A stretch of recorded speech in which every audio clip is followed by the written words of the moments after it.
Hello my dear students, कैसे हैं आप लोग। स्वागत है आपका दिन डिफेंस एकेडमी यूट्यूब चैनल पे।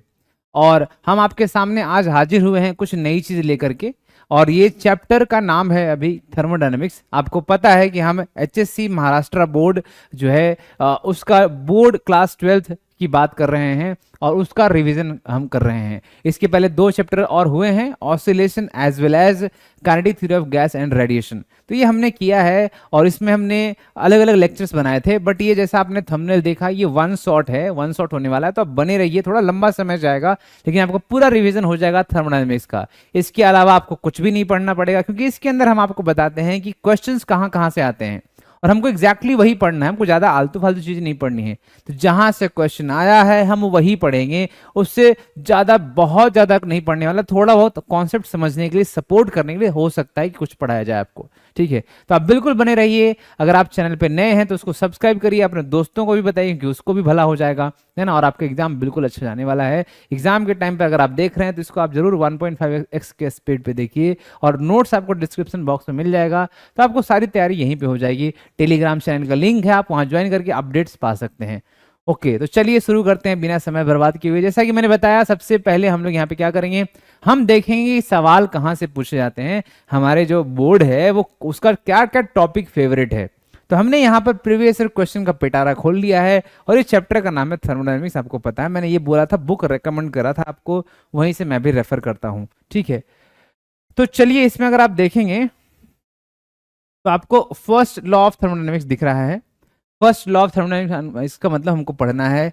और अगर आगे देखें तो 0th लॉ ऑफ थर्मोडायनेमिक्स भी है। कुछ न्यूमेरिकल आपको या थ्योरेटिकल ऑब्जेक्टिव क्वेश्चन भी देखने को मिल रहे हैं, तो वो भी हम करेंगे। लेकिन सबसे पहले हम लॉन्ग आंसर या सब्जेक्टिव टाइप आंसर हम देखना चाहेंगे।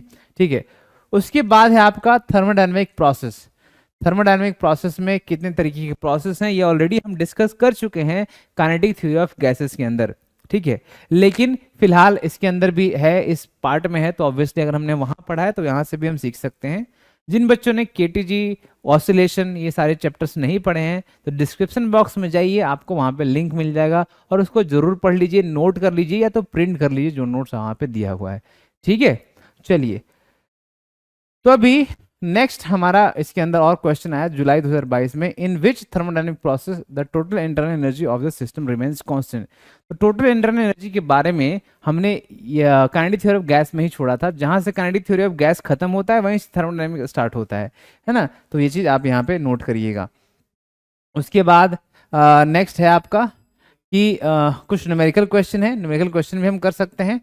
उसके बाद है थर्मोडायनेमिक प्रोसेस के अंदर आपसे पूछा है मार्च 2023 में, लेटेस्ट है एकदम से, है ना, कि किस तरीके से हमको वर्क डन कैलकुलेट करना है। An ideal monatomic gas is adiabatically compressed so that the final temperature is twice its initial temperature. तो पूछा है फाइनल प्रेशर कैसे निकालेंगे। तो ये भी बहुत आसान है, इसको भी हम लोग करेंगे। ठीक है, इसके बाद और कुछ सवाल हैं, जैसे कि आप यहाँ पे देखिए, ये सवाल हमसे मिस हो गया, यहाँ पे इसको देख लेते हैं अभी, यहीं पर है। Derive an expression for the work done during an isothermal process. तो हमें वर्क डन निकालना है। थर्मोडायनेमिक एक ऐसा चैप्टर है जिसके अंदर हमको जो हीट एनर्जी है उसको हम वर्क एनर्जी से रिलेट करते हैं, तो वही काम इसके अंदर करने वाले हैं। तो आपने देखा कि किस तरीके के क्वेश्चन हमारे महाराष्ट्र बोर्ड में पूछे जाते हैं और हमको उस तरीके के ही क्वेश्चन करने हैं, उसके इर्द गिर्द ही हमको घूमना है। और अगर उसके इर्द गिर्द घूम के हमने सीखा तो हमारा काम बन जाएगा। देखो अगला चैप्टर ऑसिलेशन है, ये हम कर चुके हैं, लेकिन चौथा नंबर चैप्टर अभी करना बाकी है। ठीक है, ओके, चलिए आगे बढ़ते हैं फिर। तो ये है थर्मोडायनेमिक्स चैप्टर। ये नोट्स आपको हम डिस्क्रिप्शन बॉक्स में दे चुके हैं, आप वहां से जाके देख सकते हैं। ठीक है, अभी आप देखिए थर्मोडायनेमिक में पहले हमको क्या सीखना है कि थर्मोडायनेमिक है क्या, है ना। तो देखो, the study of heat and it's transformation into mechanical work is called thermodynamics, है ना। ये एक तरीके का ब्रांच है फिजिक्स का या साइंस का कह सकते हो, जिसके अंदर हम लोग हीट एंड वर्क के इंटरैक्शन को हम समझने की कोशिश करते हैं। ठीक है, अब उसके बाद ये जो है आपका गैस चेंबर, इसके अंदर गैस है। ओके, इस गैस को हम असल में सिस्टम का नाम देते हैं, है ना। और सिस्टम क्या होता है यहाँ पे हमने लिखा हुआ है, इसको भी हम पढ़ लेंगे।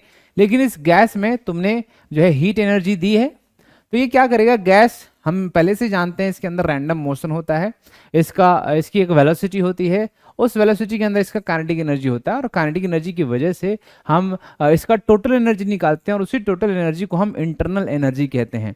और जो भी उसके पास एनर्जी है उसकी वजह से ये गैस कुछ काम कर सकती है, उससे आप यूजफुल वर्क निकाल सकते हो। और ये जो पिस्टन है उसको वो पुश कर सकता है, क्या कर सकता है, धक्का मार सकता है, जिस तरीके से इंसान मारता है, उससे हमको एनर्जी मिलती है, उस धक्के को हम यूज करते हैं, और उसी से हमारी गाड़ी चलती है, ट्रेन चलता है, हर कुछ इसी से चलता है। ओके, तो इंजन का एक पार्ट है, तो बहुत इंपॉर्टेंट है हमारी जिंदगी में इस थर्मोडायनेमिक्स का, इसलिए बड़े ध्यान से सुनना, ठीक है।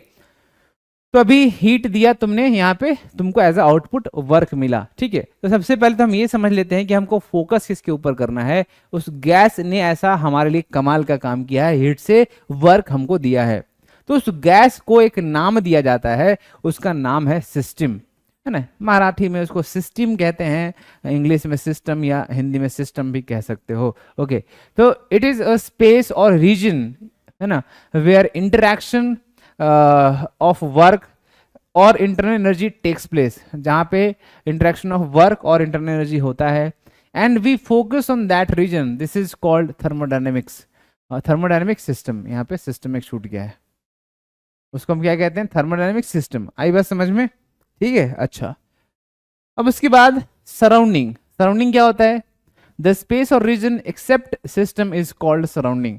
तो जैसे कि मैंने बोला, ये डायग्राम अभी इसके पहले आप देख रहे थे, तो जिस पर आप फोकस कर रहे हो, जिस पे आपने हीट सप्लाई किया है और आप उम्मीद करते हो कि वो कुछ काम करे, तो इस वाली चीज को हम सिस्टम कहते हैं। So this is known as system, अंदर वाली चीज। सिस्टम को छोड़ के जो बच गया उसको, बाहर वाली चीज सराउंडिंग, और ये वाली चीज सिस्टम। आई बात समझ में। अच्छा, अब इन दोनों को मिला करके एक नई चीज बोलते हैं, है ना, सिस्टम और सराउंडिंग, जिसको हम यूनिवर्स कहते हैं। System and surrounding as a whole is called universe. Universe हमको पता है, जहां पे सब चीज आ जाए उसको हम यूनिवर्स कहेंगे। क्लियर है क्या? ओके, क्लियर है। अब है हमारे पास टाइप्स ऑफ सिस्टम। सिस्टम के अनेक प्रकार होते हैं, उस प्रकार के बारे में जानते हैं। तो सबसे पहला टाइप है ओपन सिस्टम। क्या नाम है उसका? ओपन सिस्टम, ठीक है। तो ओपन सिस्टम क्या होता है? जो कि खुला हो। ओपन सिस्टम क्या होता है? जो कि खुला हो। खुला हो मतलब आराम से उसके अंदर मास भी एंटर कर सकता है, घुस सकता है या बाहर निकल सकता है, और तुम हीट को भी अंदर बाहर निकाल सकते हो। उसमें हीट डाल सकते हो, उससे तुम हीट निकाल सकते हो, दोनों चीजें हो सकती हैं, है ना। उसके अंदर तुम कुछ मास डाल सकते हो, उससे तुम का कुछ मास निकाल सकते हो। इसका एग्जाम्पल है, जब आप पानी गर्म करते हैं, है ना, चाय बना रहे हो, तो उसके अंदर क्या होता है? वेपराइज होकर के वाटर मॉलिक्यूल निकल रहे होते हैं, यानी उसके अंदर से जो है वो मास निकल गया। तुम्हें जब लगता है कि चाय सूख रही है तो तुम और पानी डाल देते हो, तो इसका मतलब तुमने मास एंट्री करवा दी। हीट हम बाहर से ऐड कर रहे होते हैं, और साथ साथ जैसे वेपराइज होकर के जब वो बाहर निकला तो फिर एनर्जी भी बाहर निकल गई। ओके, तो इसका मतलब हम कह सकते हैं हीट भी अंदर बाहर हो रहा है और मास भी आपका अंदर बाहर हो रहा है। तो ये ओपन सिस्टम का एक एग्जाम्पल है, ठीक है। अच्छा, तो यहाँ पे हमने लिखा क्या है उसको एक बार समझ लेते हैं। सबसे पहले है mass interaction between system and surrounding takes place. दूसरा है heat interaction can also takes place between system and surrounding. आई बात समझ में? क्लियर है ना? सब कुछ बढ़िया, मस्त, ओके, वेरी गुड, ठीक है। अब उसके बाद दूसरा है क्लोज्ड सिस्टम। उसके बाद दूसरा क्या है? Closed system. अब क्लोज्ड सिस्टम क्या होता है कि वो पैक होगा, पैक हो सकता है। तो पैक होगा तो क्या चीज आप रोक सकते हो? जब पैक होता है तो उसके अंदर आप मास नहीं डाल सकते, ऊपर से आप डालोगे तो नहीं, इसके अंदर नहीं घुसेगा। सो दिस इज सिस्टम, है ना, and this is gas where you perform work or whatever you do. Okay, so इसके अंदर आपने क्या किया? आप हीट एक्सचेंज कर सकते हैं, लेकिन मास एक्सचेंज नहीं कर सकते। आप बाहर से हीट अंदर डाल सकते हो, उससे हीट निकाल सकते हो, डिपेंडिंग अपॉन उसका कंटेनर कैसा है, ठीक है। तो उसको इस तरीके से हम कर सकते हैं। Heat exchange is possible but no interaction of mass can take place. उसके बाद नेक्स्ट है हमारा आइसोलेटेड सिस्टम। आइसोलेटेड सिस्टम जैसे सुना होगा तुमने, इसमें कोरोना के अंदर क्या आइसोलेट कर दिया। आइसोलेट कर दिया का मीनिंग क्या है? कि उसको एकदम से अलग कर दो दिन दुनिया से, है ना, एकदम से कोई वास्ता नहीं उससे। तो आइसोलेट का मतलब वही होता है कि सराउंडिंग से उसका वास्ता नहीं होना चाहिए। तो जो भी ये हमने डब्बा बनाया है उसको कुछ इस तरीके से हम लोग डिजाइन करेंगे कि आप देख रहे हैं, आपको शेडेड एरिया है, कि आपका हीट अंदर बाहर नहीं हो। हीट आप चाहें तो दे नहीं पाएंगे, हीट उससे बाहर भी नहीं निकल पाएंगे। आपको पता है ये कहाँ होता है, कोल्ड स्टोर में ऐसा होता है ना। कोल्ड स्टोर में अगर आप चले गए, या फ्रिज में हो सकता है, हम कह सकते हैं, है ना। सॉरी, फ्रिज में तो हम बाहर से हीट नहीं देते हैं और अंदर से भी नहीं, तो मतलब एक तरीके से आप समझ सकते हो कि थोड़ी देर के लिए वो काम करता है। या फिर जो बोतल होता है आपका, बॉटल है ना, इस तरीके का मिल्टन का बोतल हम लोग यूज करते हैं, तो उसको भी वॉल को ऐसे ही बनाते हैं ताकि हीट अंदर से बाहर नहीं निकल सके और बाहर से अंदर भी नहीं जा सके। क्लियर है ना? ओके, सही है क्या? तो no heat and mass interaction पूरा पैक होता है। ठीक है, ओके, चलिए।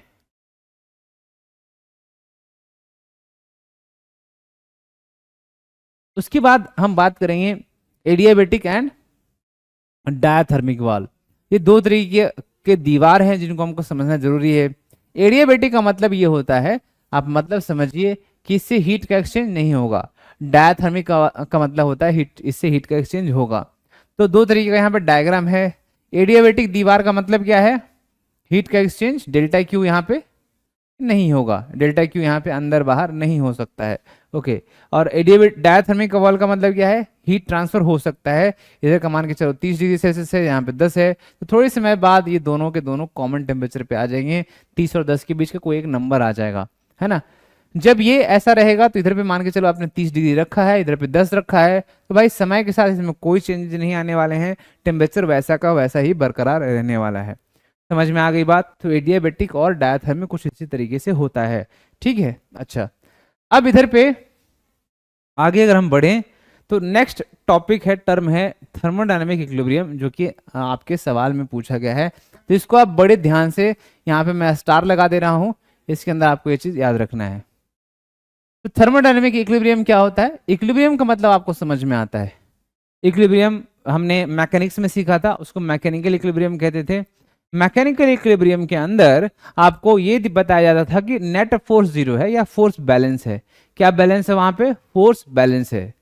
अब थर्मोडायनेमिक इक्विलिब्रियम में क्या होगा, यहाँ पे टेम्परेचर बैलेंस होगा, टेम्परेचर कम ज्यादा नहीं, दो बॉडी के बीच टेम्परेचर इक्वल होगा, तो उसको हम क्या कहेंगे, वो थर्मोडायनेमिक इक्विलिब्रियम में आ चुका है। आ रही बात समझ में? ओके, तो it is a state where the temperature of two bodies और सिस्टम विल बी सेम। हाँ, ये सेम हो जाएगा।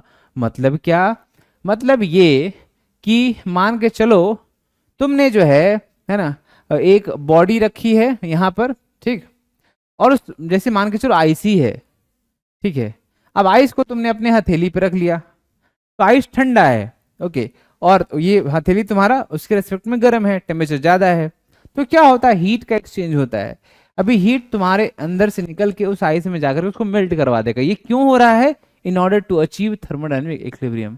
थर्मोडायनेमिक इक्विलिब्रियम मतलब क्या, कि दोनों का टेम्परेचर सेम हो जाना। तो सोचो कि थोड़ा सा आइस रखा, वो मेल्ट होकर पानी बन गया, पानी भी बन चुका है, तुम तब भी रखा हुआ है, तो धीरे धीरे तुम्हारे बॉडी का जो भी टेम्परेचर है वो पानी का टेम्परेचर हो जाएगा। हम कहेंगे कि थर्मोडायनेमिक इक्विलिब्रियम में अब आ चुका है। तो जब भी दो चीज जब सेम टेम्परेचर पर रहे तो उसको हम थर्मोडायनेमिक इक्विलिब्रियम कहते हैं। हाँ कि ना? Very good. अब फिर से नेक्स्ट टॉपिक पे आते हैं। मेरे को बड़ी खुशी होती है जब ये चीज दिखता है कि जो चीज आया है वो हम पढ़ रहे हैं, है ना। तो यहाँ भी वही मजा आ रहा है मेरे को कि जीरोथ लॉ ऑफ थर्मोडायनेमिक जो आया हुआ था वही अभी हम पढ़ने वाले हैं। ये भी आया हुआ था, तो इसको भी हम स्टार कर लेंगे। समझे क्या? चलो, एकदम से अच्छे से समझना है और ऐसे ही लिखना है, काम में आएगा तुम्हारे। जीरोथ लॉ ऑफ थर्मोडायनेमिक में हमारा अगर देखा जाए तो एडियाबेटिक वॉल है, ऐसा कुछ कंटेनर हमने बनाया, एक कंटेनर है ऐसा कुछ तो बॉक्स, और बॉक्स के अंदर हमने तीन वस्तु रखी, एक ए, बी और तीसरा गैस। तुम कुछ भी ऑब्जेक्ट समझ सकते हो, तुम गैसेस समझ सकते हो, बॉडी समझ सकते हो। तो ऐसा है कि इसमें बाहर से हीट न ले रहे हैं ना इसको दे रहे हैं, ठीक है। ओके ओके, अब इसके अंदर जो ये बीच का है सेपरेशन, जो कि सेपरेट कर रहा है ये बड़ी वाली वॉल, इसको हम डायाथर्मिक वॉल कहते हैं या डायाथर्मल वॉल है, ठीक है। और ये वाला जो है ये एडियाबेटिक है, सेपरेटर यहाँ बी और सी के बीच में, ठीक है। अब ये ध्यान से समझना, हमने एडियाबेटिक वॉल का मतलब यही समझा था कि हीट का एक्सचेंज नहीं होगा। जब हीट का एक्सचेंज नहीं होगा इसका मतलब वहां बॉडी दोनों थर्मोडायनेमिक इक्विलिब्रियम में आ ही नहीं सकते।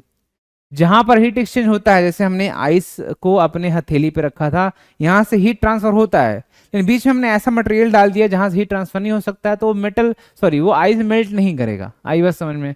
तो जब अगर हीट ट्रांसफर हो तो इक्विलिब्रियम आ सकता है, अगर नहीं हो तो नहीं आ सकता है। तो यहाँ पर अगर सिचुएशन आप समझेंगे तो यहाँ पर जो भी है इसके पास ए का टेम्परेचर है ना, वो टेम्परेचर बी के साथ हो जाने वाला है, क्योंकि बीच में डायाथर्मिक वॉल है। तो हम कह सकते हैं कि temperature of A equals to temperature of B हो जाएगा समय के साथ। ओके, सिमिलरली हम कह सकते हैं temperature of A temperature of C के भी बराबर हो जाएगा समय के साथ, क्योंकि यहां से भी हीट अलाउड है पास होना, बट इधर से नहीं है। ओके, यहां से हीट पास नहीं हो सकता है, बट ए का इक्विलिब्रियम बी के साथ और ए का इक्विलिब्रियम सी के साथ हो सकता है। मतलब ए भाई साहब बी का भी फ्रेंड है और सी का भी फ्रेंड है, दोनों को जानता है। बी और सी में कोई वास्ता नहीं था, कोई हीट एक्सचेंज डायरेक्टली नहीं हो रहा है, लेकिन चूंकि ए का दोनों के साथ रिश्ता है तो हम कह सकते हैं बी और सी का भी टेम्परेचर सेम ही रहेगा, भले ही यहाँ पे एडियाबेटिक वॉल है। तो क्या, क्योंकि ए से कनेक्टेड है ना, इसीलिए ऐसा। ठीक है, तो यही जीरोथ लॉ ऑफ थर्मोडायनेमिक का एक डायग्राम, फेमस वाला डायग्राम है, और इसका स्टेटमेंट हमको लिखना पड़ेगा। यहाँ पे हमने क्या लिखा है, A and we will be in thermodynamic equilibrium. ठीक है, हमने क्या लिखा है, A and we will be in thermodynamic equilibrium. वैसे ही A and C will be in thermodynamic equilibrium, then V and C will also be in thermodynamic equilibrium। ऐसा समझे क्या? अच्छा, तो वही चीज यहाँ पे स्टेटमेंट के तौर पे लिख देंगे, when two bodies B and C are in thermal equilibrium with third body A, then both the bodies B and C will also be in thermodynamic equilibrium। समझे कि नहीं? हाँ कि ना? समझ गए? Okay, very good. अब ये जो है, हम अभी कई बार सवाल ऐसे भी आता है कि कौन से लॉ से हमको क्या मिला। ओके, हमको क्या मिला? तो जीरोथ लॉ से हमको टेम्परेचर मिलता है। तो यहाँ पे zeroth law of thermodynamics gives the idea about temperature, temperature के बारे में ये हमको आइडिया देता है। आ गई बात समझ में? सब कुछ अच्छे से? वेरी गुड, शाबाश। ठीक है, अभी फर्स्ट लॉ ऑफ थर्मोडायनामिक्स क्या कहता है वो जरा समझते हैं। फर्स्ट लॉ ऑफ थर्मोडायनामिक्स क्या है? तो देखो, असल में जीरो नंबरिंग सोचने का तरीका नहीं है। कुछ भी हमको काउंट करना होता है तो हम जीरो से शुरू नहीं करते, हम बोलते हैं 1 2 3 4 ऐसा। तो ये जब लॉज काउंट करने का था तो 1 से स्टार्ट हुआ, obviously first law, second law ऐसा। लेकिन फर्स्ट लॉ के बाद एक ऐसा लॉ आया जो कि लगा ऐसा कि ये इंपॉर्टेंट था पहले ही जानना, इसलिए उसका नाम क्या रख दिया, जीरोथ लॉ ऑफ थर्मोडायनामिक्स। और ये हिस्ट्री इस तरीके से है, इसलिए इसका नाम जीरो है ना। तो इस तरीके से इसका नाम ऐसा पड़ा है। फर्स्ट लॉ ऑफ थर्मोडायनामिक्स में आप ध्यान रखना, जो कि स्टार्टिंग में डायग्राम बनाया था वही बनाया है। There is a box, okay, and box is nothing but a kind of cylinder piston arrangement. In that cylinder there is a gas, and ideal gas is kept, and in that gas you are giving, you are supplying the heat, you are supplying the heat, आप heat उसको दे रहे हैं delta Q. जब आप इसको heat up कर रहे हो, सो ये हीट होने के बाद ये कुछ ना कुछ पुश करेगा और आपको वर्क या आउटपुट के तौर पे एनर्जी देने वाला है ना, डिस्प्लेसमेंट होगा वहां पे। तो यहाँ पर कुछ कहानी ऐसी बताई गई, सपोज आपने 100 जूल एनर्जी दी तो वर्क आपका 100 जूल नहीं हुआ, वो कम ही हुआ। लेट से 70 जूल जो है वो वर्क आपको मिला। 30 जूल कहाँ गया? चोरी हो गई क्या? यस, चोरी हो गई। किसने चोरी कर ली? 30 जूल अंदर ही रह गया। क्या हो गया? 30 जूल आपका अंदर ही रह गया। तो ये आपका बैलेंस बनाया, 30 जूल अंदर, 70 जूल बाहर, ये टोटल मिलके 100 जूल है। यानी कहीं ना कहीं ये प्रिंसिपल ऑफ एनर्जी कंजर्वेशन पर बेस्ड एक इक्वेशन है, जो कि डेल्टा क्यू बराबर W gas work done by the gas and internal energy के इक्वल होता है, एडिशन के। जब ये दोनों के जोड़ के बराबर टोटल एनर्जी है, और ये इसी को हम फर्स्ट लॉ ऑफ थर्मोडायनामिक्स कहते हैं, है ना। तो according to first law of thermodynamics, the heat exchange in between system and surrounding is equal to the summation of work done by the gas, है ना, and change in internal energy of the system. इस तरीके से होता है। आई बात समझ में? सबको क्लियर है क्या? है ना। तो कुछ ये चीज आपको समझ में आना चाहिए। ठीक है, ओके, चलो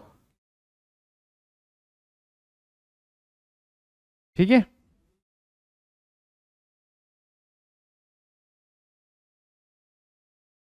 अभी हम जैसे ये फर्स्ट लॉ ऑफ थर्मोडायनामिक्स अपने को समझ आ गया, बहुत इंपॉर्टेंट है। तो अभी अगर आप देखेंगे तो इसमें हम आपको फिर से एक बार दिखाते हैं, है ना। फर्स्ट लॉ ऑफ थर्मोडायनामिक्स के ऊपर एक एग्जांपल भी है ना। तो इसको भी हम कर सकते हैं। मैं लगे हाथ थोड़ा सा बता देता हूँ।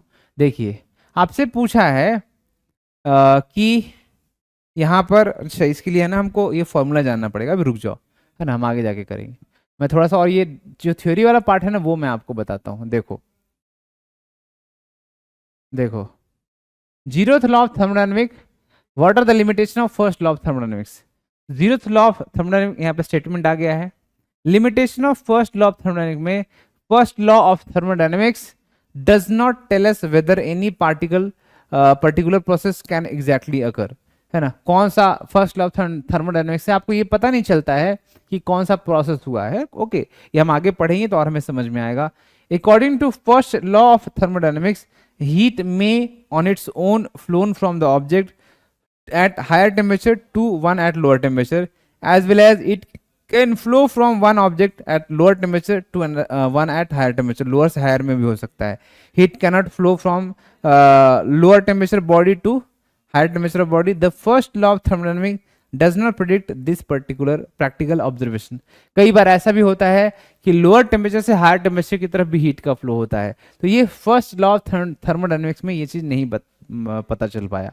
ओके, तो ये सारे लिमिटेशन है जो कि आपको कहीं ना कहीं, आप अगर आप पूरा चैप्टर पढ़ लोगे तो आपको समझ में भी आ जाएगा। ठीक है, ओके। तो हम यहाँ पे जीरोथ लॉ पे बात कर रहे थे, उसके बाद फर्स्ट लॉ के ऊपर ये सवाल आया था जो कि मैंने बताया आपको मार्च 2015 में। तो ये वही यहाँ पे लिखा हुआ है, मैंने बोला आपको कि इसमें क्या लिखा हुआ है स्टेटमेंट, वो एक बार पढ़ने के बाद हम देखते हैं कि जो हमने पढ़ा है और उसके बाद जो अपने पास डायग्राम वगैरह करके हमने लिखा है वो कितना सही है ना। तो when the amount of heat Q is added to the system, its internal energy is increased by amount of delta U and the remaining is lost in the form of work done on the surrounding. तो इसी form को लिखा हुआ है जो कि यहाँ पे डेल्टा क्यू बराबर work done by the gas plus delta U, ये चीज आपको सिखाया गया था। तो ऐसे ही आपको वहां पे लिखना है इसके बाद, और वो डायग्राम भी कर देना है, अपने शब्दों में लिखना है, किताबी ज्ञान नहीं, किताबी भाषा जो है वो अच्छी नहीं होती है। ठीक है, तो अब हमने ये सब चीज कर लिया, अब आगे बढ़ते हैं। ठीक है, चलो अभी जो हमने, अगर आप ध्यान से देखोगे, जो हमने फर्स्ट लॉ ऑफ थर्मोडायनेमिक्स सीखा है ना, उसके अंदर जो तीन चीजें हैं, एक है डेल्टा क्यू, है ना, उसके बाद दूसरा है आपका डेल्टा यू, और उसके बाद है work done by the gas. तो हमको क्या करना है, हमको इन सब के बारे में एक एक करके समझना है कि work done by the gas कैसे निकालें, उसके बाद डेल्टा यू इंटरनल एनर्जी कैसे निकालें, उसके बाद डेल्टा क्यू वो कैसे निकालें। ठीक है, ओके। अब अगर आप देखोगे तो सबसे पहले हमको इंटरनल एनर्जी अगर की बात करें तो इंटरनल एनर्जी निकालना है, तो ये है यू एफ माइनस यू आई। क्या है? U F minus you I. Delta U का मतलब internal energy final minus internal energy initial. Okay, अच्छा। अब उसके बाद जो यू का फॉर्मूला हमने पढ़ा है वो क्या पढ़ा है? F by two N R delta T. Okay, F by two N R delta T. ठीक है, ये हमने लास्ट में पढ़ा था। ये कैसे पढ़ा था हमने? ये काइनेटिक एनर्जी से आया था। काइनेटिक एनर्जी का फॉर्मूला था हमारा F by two N R T. ये हमने मैक्सवेल इक्विपार्टीशन लॉ के बाद पढ़ा था, आपको याद होगा। ये था हमारा एफ बाई टू इंटू के टी आया था। अब के को हमने आर अपॉन एन ए करा, ये वन मॉलिक्यूल के लिए था, फिर एन ए मॉलिक्यूल के लिए बनकर के कहीं ना कहीं ये चीज हमारा फाइनल इक्वेशन निकला था। के टी जी के लास्ट में सिखाया है, अगर आप नहीं थे तो आप जरूर उसको देखिए, है ना, वापस जा करके आपका समझ में आ जाएगा। तो यहाँ पर जो हमने देखा तो एफ क्या है? Degree of freedom, N number of mole, R gas characteristic constant, और टी जो होता है वो टेम्परेचर होता है। सपोज करो कि एक हमारे पास गैस है, गैस के अंदर जब आप हीट वगैरह दे रहे होगे, अमाउंट ऑफ हीट आपने ऐड किया है डेल्टा क्यू, तो इसमें क्या क्या चेंजेस होने की संभावनाएं हैं इसके अंदर? तो इसके अंदर कुछ इस तरीके से चेंज हो सकता है। लेट्स से कि इसका इनिशियल जो कंडीशन है वो पी आई, वी आई और टी आई है, वहां से ये जाता है पी एफ, वी एफ और टी एफ में, कुछ इस तरीके से कंडीशन चेंज होता है। ओके, तो अगर आप देखेंगे तो इसके अंदर जो इंटरनल एनर्जी है, इसमें ना ही प्रेशर दिख रहा है आपको और ना ही वॉल्यूम दिख रहा है, टेम्परेचर दिख रहा है। तो हमको टेम्परेचर से मतलब है, तो इसका मतलब जो यहाँ पे टेम्परेचर का चेंज हुआ है वो हुआ है T F minus T I. क्या हुआ है? टेम्परेचर का टी एफ माइनस टी आई, है ना, ये चेंज हुआ है। इसका मतलब हम अगर डेल्टा यू में यू फाइनल लिखेंगे तो फिलहाल अगर हम इसको थोड़ा सा रिमूव भी करते हैं, उस पर ध्यान ना भी दें, तो फाइनल लिखना है तो हम क्या लिखेंगे? F by two N R T F, और यहाँ पे लिखना पड़ेगा F by two N R T I. And if you take common F/2 NR, क्योंकि दोनों केसेस में number of mole obviously change नहीं होंगे जब आप तुम कुछ ऐड कर रहे हो तो, क्योंकि हीट ही ऐड कर रहे हैं हम, गैस ऐड तो कर नहीं रहे हैं। ओके तो फिर क्या हो जाएगा, F/2 NR कॉमन आ जाएगा। F/2 NR कॉमन आया तो TF माइनस TI आया, और TF माइनस TI जो है वो असल में डेल्टा T है, चेंज इन टेम्परेचर है। समझे कि नहीं, हाँ कि ना, बिल्कुल है ना। ओके तो डेल्टा U का फॉर्मूला ये हो गया। अब गांठ बांध के जान लो कि यही फॉर्मूला हमको हमेशा यूज करना है, हर जगह पे यही काम आने वाला है। ठीक है, ओके चलो मेरे भाई आगे बढ़ा जाए। चलो ठीक है, हाँ ये है हमारा the change in internal energy, है ना ये चीज। जो डेल्टा यू है उसको हम चेंज इन इंटरनल एनर्जी कहेंगे। ओनली डिपेंड्स अपॉन, है ना, इनिशियल एंड फाइनल टेम्परेचर। आपने देखा it does not depend on the path और प्रोसेस, क्योंकि इसके अंदर अगर आप देखोगे तो डेल्टा यू का जो फॉर्मूला हमने लिखा ये है F/2 into NR delta T। इसमें बस यही है, आपको कहीं से भी प्रेशर या वॉल्यूम कुछ ऐसा नहीं दिख रहा है। इनिशियल टेम्परेचर फाइनल टेम्परेचर देखो, काम हमारा बन जाएगा।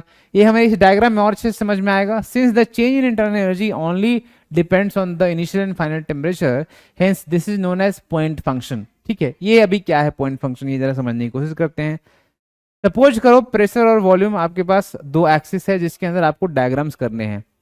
तो अभी जो मैंने PI VI और TI दिखाया है और PF VF TF आपको जो बताया है, ये दो असल में पॉइंट हैं, और ये पॉइंट हमने यहाँ पर ऐसे और यहाँ पे दूसरा ऐसे बनाया है। अब यहाँ पर इनिशियल जो भी हमें इंटरनल एनर्जी लिखना है तो उसको UI, और फाइनल लिखना है तो उसको UF लिखते हैं। ओके फिलहाल उसका फॉर्मूला NRT होता है, तो इसके लिए TI और उसके लिए TF हमने ऊपर में देखा। अभी यहाँ से वहां जाने के तीन रास्ते हमने यहाँ पे दिखाए हैं, तीन से ज्यादा भी हो सकते हैं। कोई भी रास्ते से तुम जाओ, A वाला रास्ता ऐसा, B वाला रास्ता ऐसा, और C वाला रास्ता ऐसा सॉरी मुड़ के। ठीक है, अभी जो तीन रास्ते हैं उसमें उससे क्या मतलब है, उसको फॉर्मूला लिखना है इनिशियल इंटरनल एनर्जी और फाइनल इंटरनल एनर्जी, उसके लिए F वाला सिंबल आएगा। बीच का टेम्परेचर क्या है उसको क्या लेना देना है, आ रही बात समझ में। तो किसी रास्ते से तुम जाओ, अगर इनिशियल और फाइनल पॉइंट सेम है तो फिर वो रास्ते पे डिपेंड नहीं करेगा। ए के लिए भी इंटरनल एनर्जी का चेंज उतना ही आएगा जितना कि बी और सी के लिए आएगा।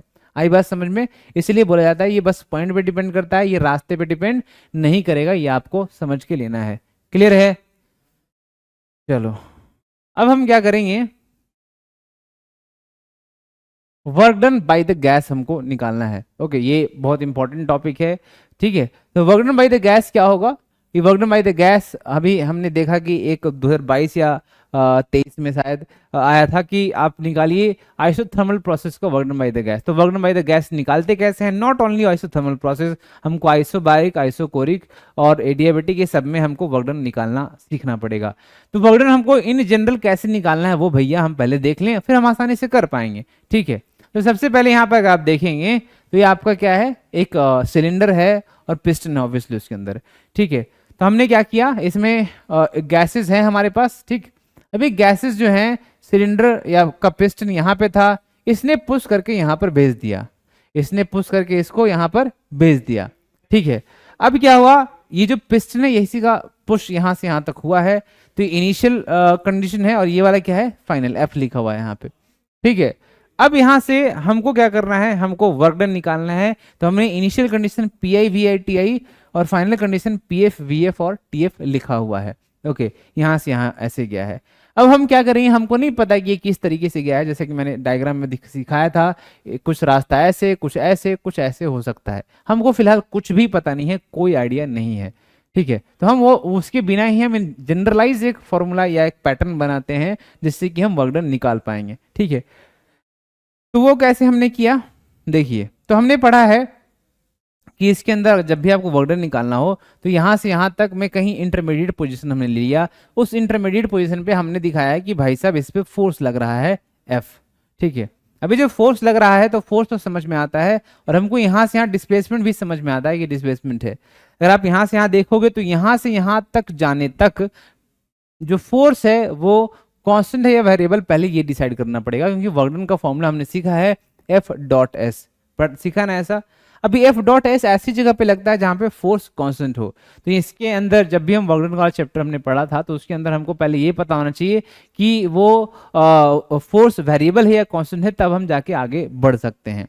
ओके तो मान के चलिए कि यहाँ पे हमने यहाँ पे ऐसे दिखाया है, तो आपको आप खुद सोचो कि यहाँ से यहाँ तक फोर्स तभी कांस्टेंट रहेगा जब प्रेशर कांस्टेंट हो, क्योंकि फोर्स असल में आता कैसे है, प्रेशर इनटू एरिया करके आता है। ठीक है, तो प्रेशर कांस्टेंट रहेगा तो ऑब्वियसली फोर्स कांस्टेंट रहेगा, तो हम आसानी से फॉर्मूला लगा सकते हैं। लेकिन इन जनरल अगर प्रेशर कांस्टेंट नहीं है, ये तो प्रोसेस बताएगा, ये तो हर वक्त पे अलग अलग चीजें हो सकती हैं, तो फिर हम प्रेशर को इन जनरल वेरिएबल मान लेते हैं। इसका मतलब हमको ये समझ में आया, ये वाला हम तो कर ही नहीं सकते, जिसको हमने काट दिया। कांस्टेंट फोर्स के लिए एफ डॉट एस लगाते हैं, जब फोर्स वेरिएबल होता है तो हम छोटा सा वर्क डन एक डी डब्ल्यू निकालते हैं, जिसका formula F dot D S या एफ डी एस होता है। हाँ कि ना, वेरी गुड, ठीक है अच्छे बच्चे। जब वर्क डन निकालना है तो क्या करिएगा आप इसको इंटीग्रेट करोगे, तो इंटीग्रेट हमने दोनों साइड पे किया है, एफ डॉट डी एस। अभी आपको एफ लिखना है और डी एस लिखना है, आपका वर्क डन निकल जाएगा। अभी हमने क्या किया, अगर आपको फोर्स लिखना है तो फोर्स का फॉर्मूला क्या होता है, अभी भी किया था, ये P इंटू डी ए होगा, प्रेशर इंटू एरिया, है ना। तो प्रेशर इंटू एरिया हमने फोर्स लिख दिया, ds लिख दिया। अब जब इधर से इधर ही फोर्स लग रहा है और उधर ही डिस्प्लेसमेंट हो रहा है, तो एंगल कितना हो गया, 0, तो cos 0 हमने 1 कर दिया। अब यहाँ से आप अगर देखेंगे तो एरिया इंटू डी एक्स, है ना, ये वॉल्यूम है, तो यहाँ पे एरिया इंटू डी एक्स को हमने कंबाइन करके उसको वॉल्यूम बनाने की कोशिश की, ये वॉल्यूम बन गया। अब यहाँ पे P प्रेशर है, तो प्रेशर इंटू डी वी ये असल में वर्क डन का पार्ट है जो कि फॉर्मूले के अंदर आ चुका है, और ये V कुछ नहीं वॉल्यूम है, इसको वेलोसिटी नहीं समझोगे। A इंटू डी एक्स क्या है, वॉल्यूम है, और वॉल्यूम उसका एक फिजिकल प्रॉपर्टी या फिजिकल क्वांटिटी है जो कि बहुत इंपॉर्टेंट है।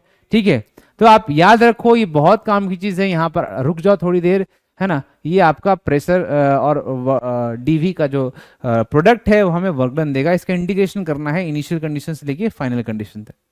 अब इसके अंदर प्रेशर और डीवी का जो प्रोडक्ट है, इसके अंदर अलग अलग प्रोसेस में फाइनल फॉर्मूला चेंज हो जाएगा, लेकिन बेस सबका यही रहेगा।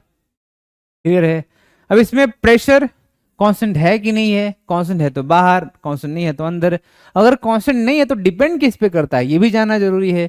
उस हिसाब से इसका मतलब ये प्रोसेस पे डिपेंड करेगा, अलग अलग प्रोसेस में अलग अलग होगा, इसलिए ये प्रोसेस डिपेंडेंट हो गया, ना कि ये पॉइंट डिपेंडेंट हुआ। तो हम यहाँ पे लिख रहे हैं work done is a path function as it depends on the process followed.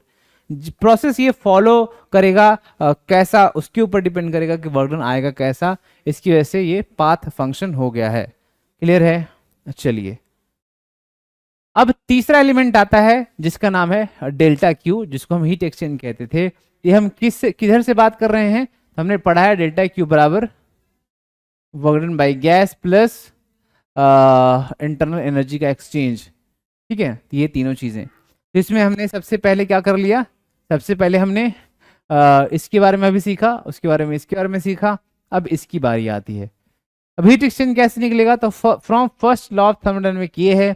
अब भाई साहब हम ये जब जान ही चुके हैं डेल्टा यू ऐसा होता है, ये सबके लिए ट्रू है, और प्लस वर्क डन ऐसा होता है, तो ऑब्वियसली डेल्टा क्यू इन दोनों को ऐड करके मिल जाएगा। अब इसके अंदर इसको हमने पॉइंट फंक्शन बोला है, ये पॉइंट पे डिपेंड करता है, और ये रास्ते का फंक्शन है, मतलब रास्ते पे डिपेंड करेगा, पाथ फंक्शन है। तो जब एक पॉइंट और दूसरा पाथ फंक्शन हो ही गया तो ऑब्वियसली ये भी पाथ फंक्शन हो जाएगा। ठीक है ना, समझे कि नहीं समझे, चलो वेरी गुड। अब उसके आगे आते हैं, sign convention is very important for us. ठीक है, साइन कन्वेंशन में क्या होता है, साइन कन्वेंशन में आपको जो है वो अभी साइन के अंदर प्लस और माइनस दो चीजें आती हैं, है ना।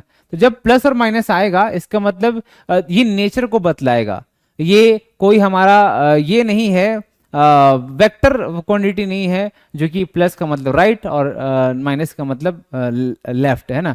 तो वेक्टर में जो प्लस माइनस का रोल होता है वो स्केलर के लिए नहीं होता है। हमको पता है वर्क डन है, वर्क डन पॉजिटिव नेगेटिव हो सकते हैं। अभी वर्क डन में पॉजिटिव नेगेटिव का मतलब है कि एनर्जी ले रही है या एनर्जी दे रहा है, ये कुछ इस तरीके से प्लस माइनस का मीनिंग है। ठीक है, तो यहाँ पे भी हम समझने की कोशिश करते हैं। ठीक, चलो तो अभी इसके अंदर देखो आप कि अगर हम समझने की कोशिश करें थोड़ा सा एक जनरलाइज वे में, तो हमारा वर्क डन का फॉर्मूला क्या था, पी डी वी। क्या था वर्क डन का फॉर्मूला, पी डी वी। अब यहाँ पे डीवी इज इंपॉर्टेंट फैक्टर।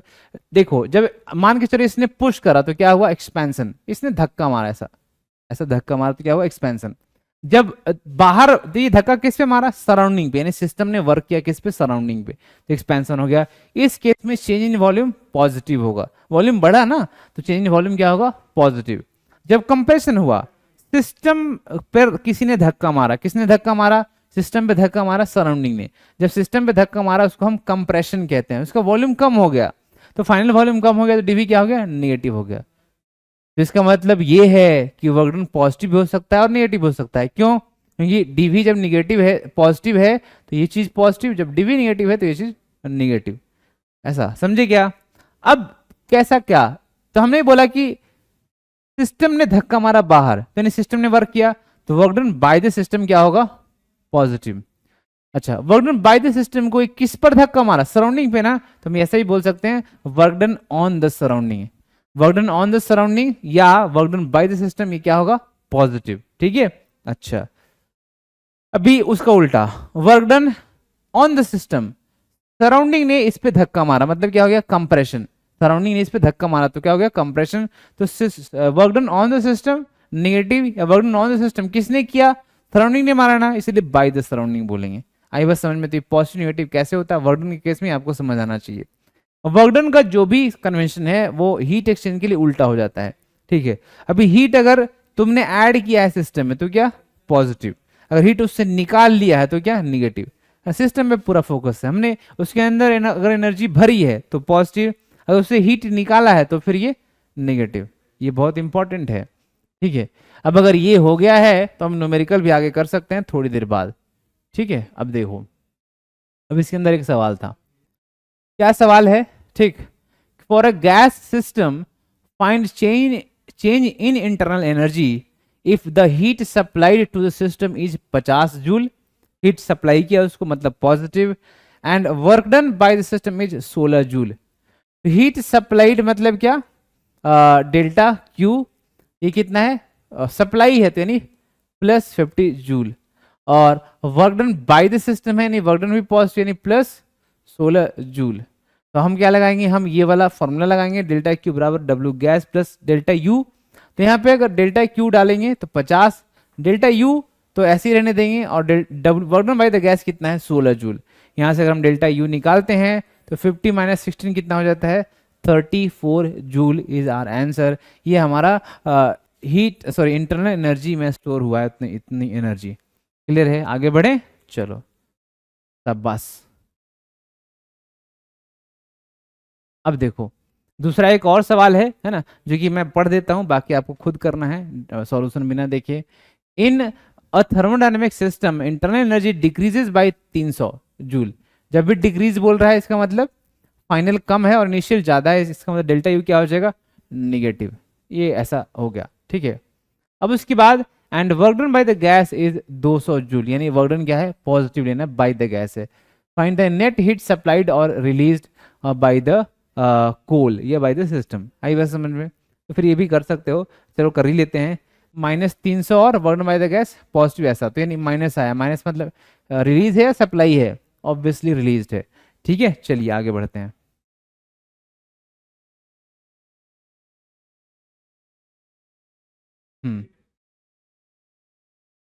अब हमको इसके अंदर ये अलग अलग प्रोसेस के लिए हमको वर्क डन कैलकुलेट करना है। हमने देखा ये प्रोसेस डिपेंडेंट है, किस पे डिपेंडेंट है, प्रोसेस पे डिपेंड करता है, ये पाथ पे, रास्ते पे डिपेंड करता है। तो अगर आप देखेंगे तो यहाँ पर हमारे पास क्या है, आइसोबारिक प्रोसेस है सबसे पहले। तो आइसोबारिक में क्या पढ़ा हमने, प्रेशर भाई साहब क्या हो जाएंगे, कांस्टेंट, यानी पी इनिशियल पी फाइनल बराबर होगा किसके, पी के।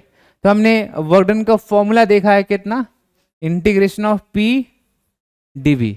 जब पी कांस्टेंट है तो आपने क्या किया, पी को बाहर निकाल दिया, इंटीग्रेशन ऑफ डीवी है ना। डीवी का इंटीग्रेशन कितना हो जाएगा, वी है ना, हमने आगे किया ही है तो हम फिर से क्यों करें। ठीक है, हमने डीवी का इंटीग्रेशन किया, कितना आया, वी, और वी को कहां से कहां तक, वी इनिशियल से वी फाइनल तक हमने लिमिट डाला है। ठीक, कहने का मतलब आपका अगर ये सिलेंडर है तो पहले पिस्टन यहां था, बाद में पिस्टन यहां चला गया, समझे क्या। तो ये वी इनिशियल ये वाला, और पूरा यहां से यहां तक वी फाइनल, लाइक दैट, समझे क्या। तो इस तरीके से हम कर सकते हैं, और हमारा जो आंसर आया फाइनली हम लिमिट पुट करेंगे वी फाइनल पहले और फिर उसके बाद वी इनिशियल, तो pressure into V final minus V initial is the work done in case of isobaric process, हाँ कि ना? हाँ, ओके, इन जूल, जूल में ऐसा है, ठीक है। अच्छा, अब इसको और दूसरे वर्जन में भी लिखा जा सकता है, ठीक है, कि यहाँ पे P F V F minus P I V I कैसे लिखा? तो हमने क्या कर दिया, डेल्टा वी को हमने V final minus V initial जो लिखा था, तो प्रेशर को पहले वॉल्यूम से मल्टीप्लाई किया।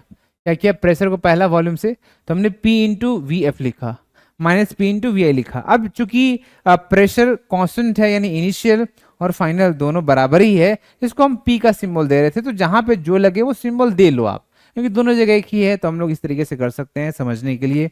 तो P F V F minus P I V I, okay. अब पी एफ वी एफ को हम लोग, चूंकि पी वी बराबर एन आर टी हमने पढ़ा है, आइडियल गैस इक्वेशन होता है, तो पी वी को हम लोग एन आर टी लिख देंगे, और चूंकि ये एफ फाइनल वाला पॉइंट्स हैं, फाइनल वाले सबस्क्रिप्ट लिखे हैं, तो यहाँ भी हमने फाइनल वाला ही नीचे दे देंगे, ओके। अब यहाँ पे एन ये इनिशियल और प्रेशर और इनिशियल वॉल्यूम का प्रोडक्ट है, तो हम यहाँ पे एन आर टी आई दे देंगे। समझ आया सबको, हाँ कि ना? चलो, अब यहाँ पे आएगा हमारा N R T F minus T I. क्या आएगा? N R T F minus T I. Understood? चलो ठीक है, तो यहाँ पे हो जाएगा एन आर डेल्टा टी, ठीक है। चलिए,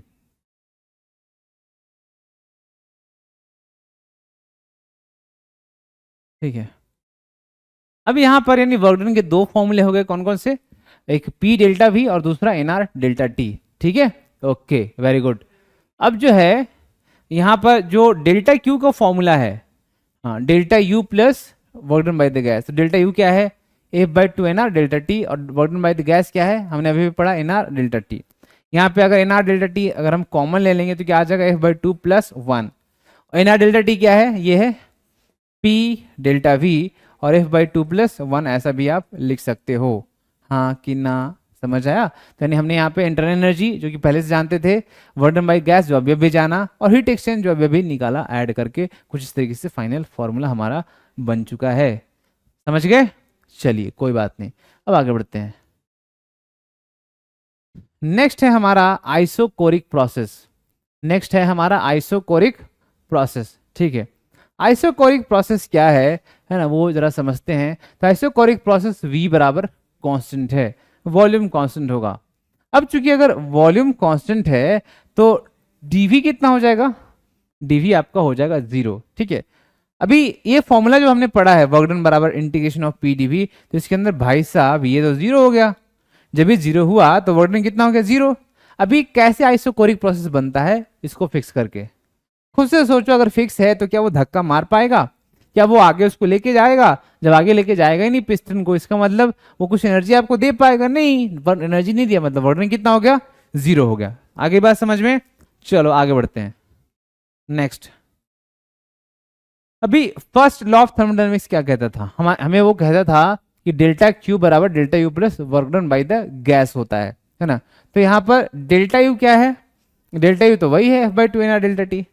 work done by the gas क्या है? 0 है, तो इसका मतलब हो गया डेल्टा क्यू बराबर डेल्टा यू, ये दोनों इक्वल हो गए। आई बात समझ में? Very good. नेक्स्ट है हमारा आइसोथर्मल, जो कि हमें 2 मार्क्स के लिए पूछा गया था कि आइसोथर्मल प्रोसेस के अंदर वर्क डन बताइए। बड़े ध्यान से देखिएगा, बहुत आसान है, मुश्किल नहीं है, लेकिन फाइनल फॉर्मूला थोड़ा सा आपको याद रखना पड़ेगा हैबिट में लाने के लिए, ठीक है। चलिए, अभी आपको कंडीशन क्या बताया हमने? P I V I T I बराबर P F V F T F, P I V I T I बराबर P F V F T F, ठीक है। अच्छा, अभी ये सॉरी नॉट बराबर, इसमें यहाँ से यहाँ तक कंडीशन गई है। अभी इसके अंदर क्या बोला गया कि इसके अंदर जो है वो टेम्परेचर कांस्टेंट है। आइसोथर्मल का मीनिंग क्या है? टेम्परेचर कांस्टेंट है, ये हमने पहले भी सीखा है केटीजी के अंदर। तो इसका मतलब टी आई बराबर क्या कर देंगे? टी एफ, और ये इक्वल टू किसके मान लेंगे? टी, एक सिंगल सिंबल हमने यूज किया ताकि ज्यादा कंफ्यूजन नहीं हो। हमने वर्क डन का फॉर्मूला क्या पढ़ा? इंटीग्रेशन ऑफ पी डीवी, ठीक, ओके। तभी हमने क्या किया यार, हमें थोड़ा सा दिक्कत है कि इसको इंटीग्रेट कैसे करा जाए। प्रेशर कांस्टेंट है क्या? नहीं है, तो हम बाहर निकाल सकेंगे? नहीं निकाल सकेंगे। ये वेरिएबल है तो कैसे, वो हमको समझना पड़ेगा कैसे इंटीग्रेट करना है। तो यहाँ पर मेरे पास आपके लिए 2 सवाल हैं। देखो, अभी क्या इसका इंटीग्रेशन हम एक्स डी एक्स ऐसा कर सकते हैं? बिल्कुल कर सकते हैं। कितना हो जाएगा इसका इंटीग्रेशन? X square upon 2। क्या इसका इंटीग्रेशन हम कर सकते हैं? Y D X. क्या हम वाई स्क्वायर अपॉन 2 लिख सकते हैं? नहीं, ये गलत है। क्यों गलत है? क्योंकि यहाँ पे सिंबल जब एक होता है ना तो ये फॉर्मूला लगता है X raise to N upon N plus one, X raise to N plus one upon N plus one.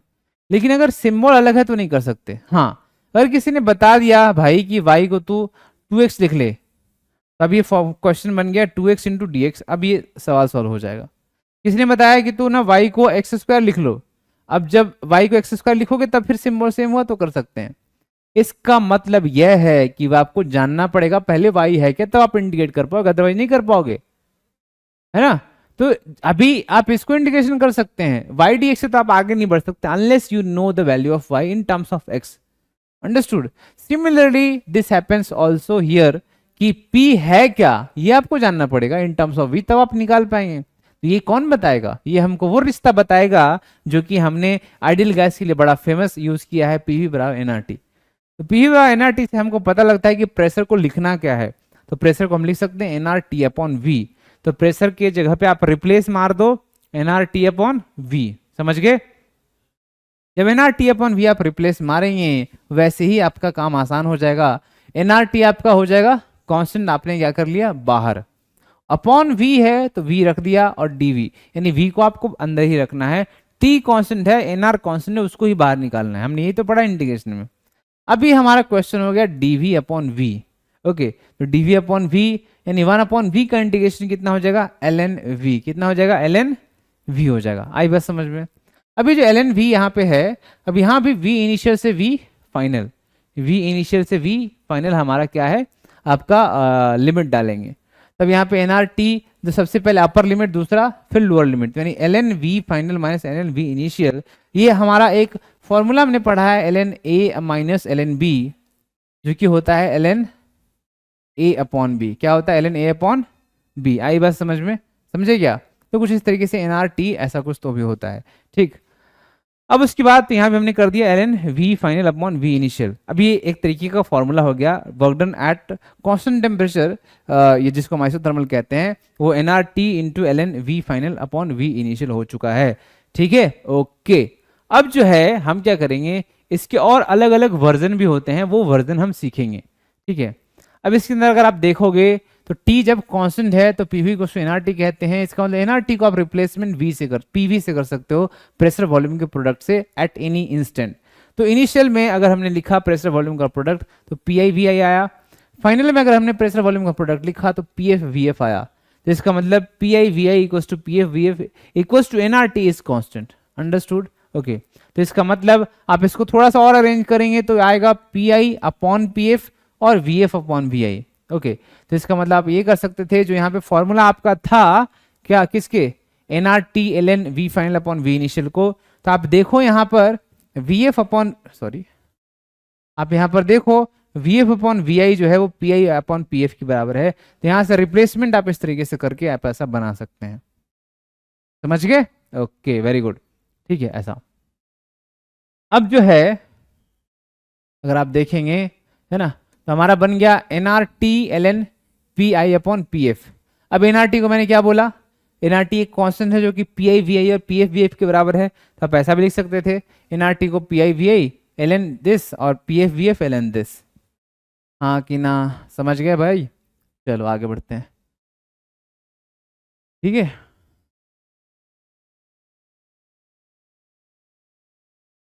Okay, तो यहाँ से डेल्टा यू का जो आपका फॉर्मूला बना वो बन गया आपका जो पहले से था F by two N R delta T, है ना।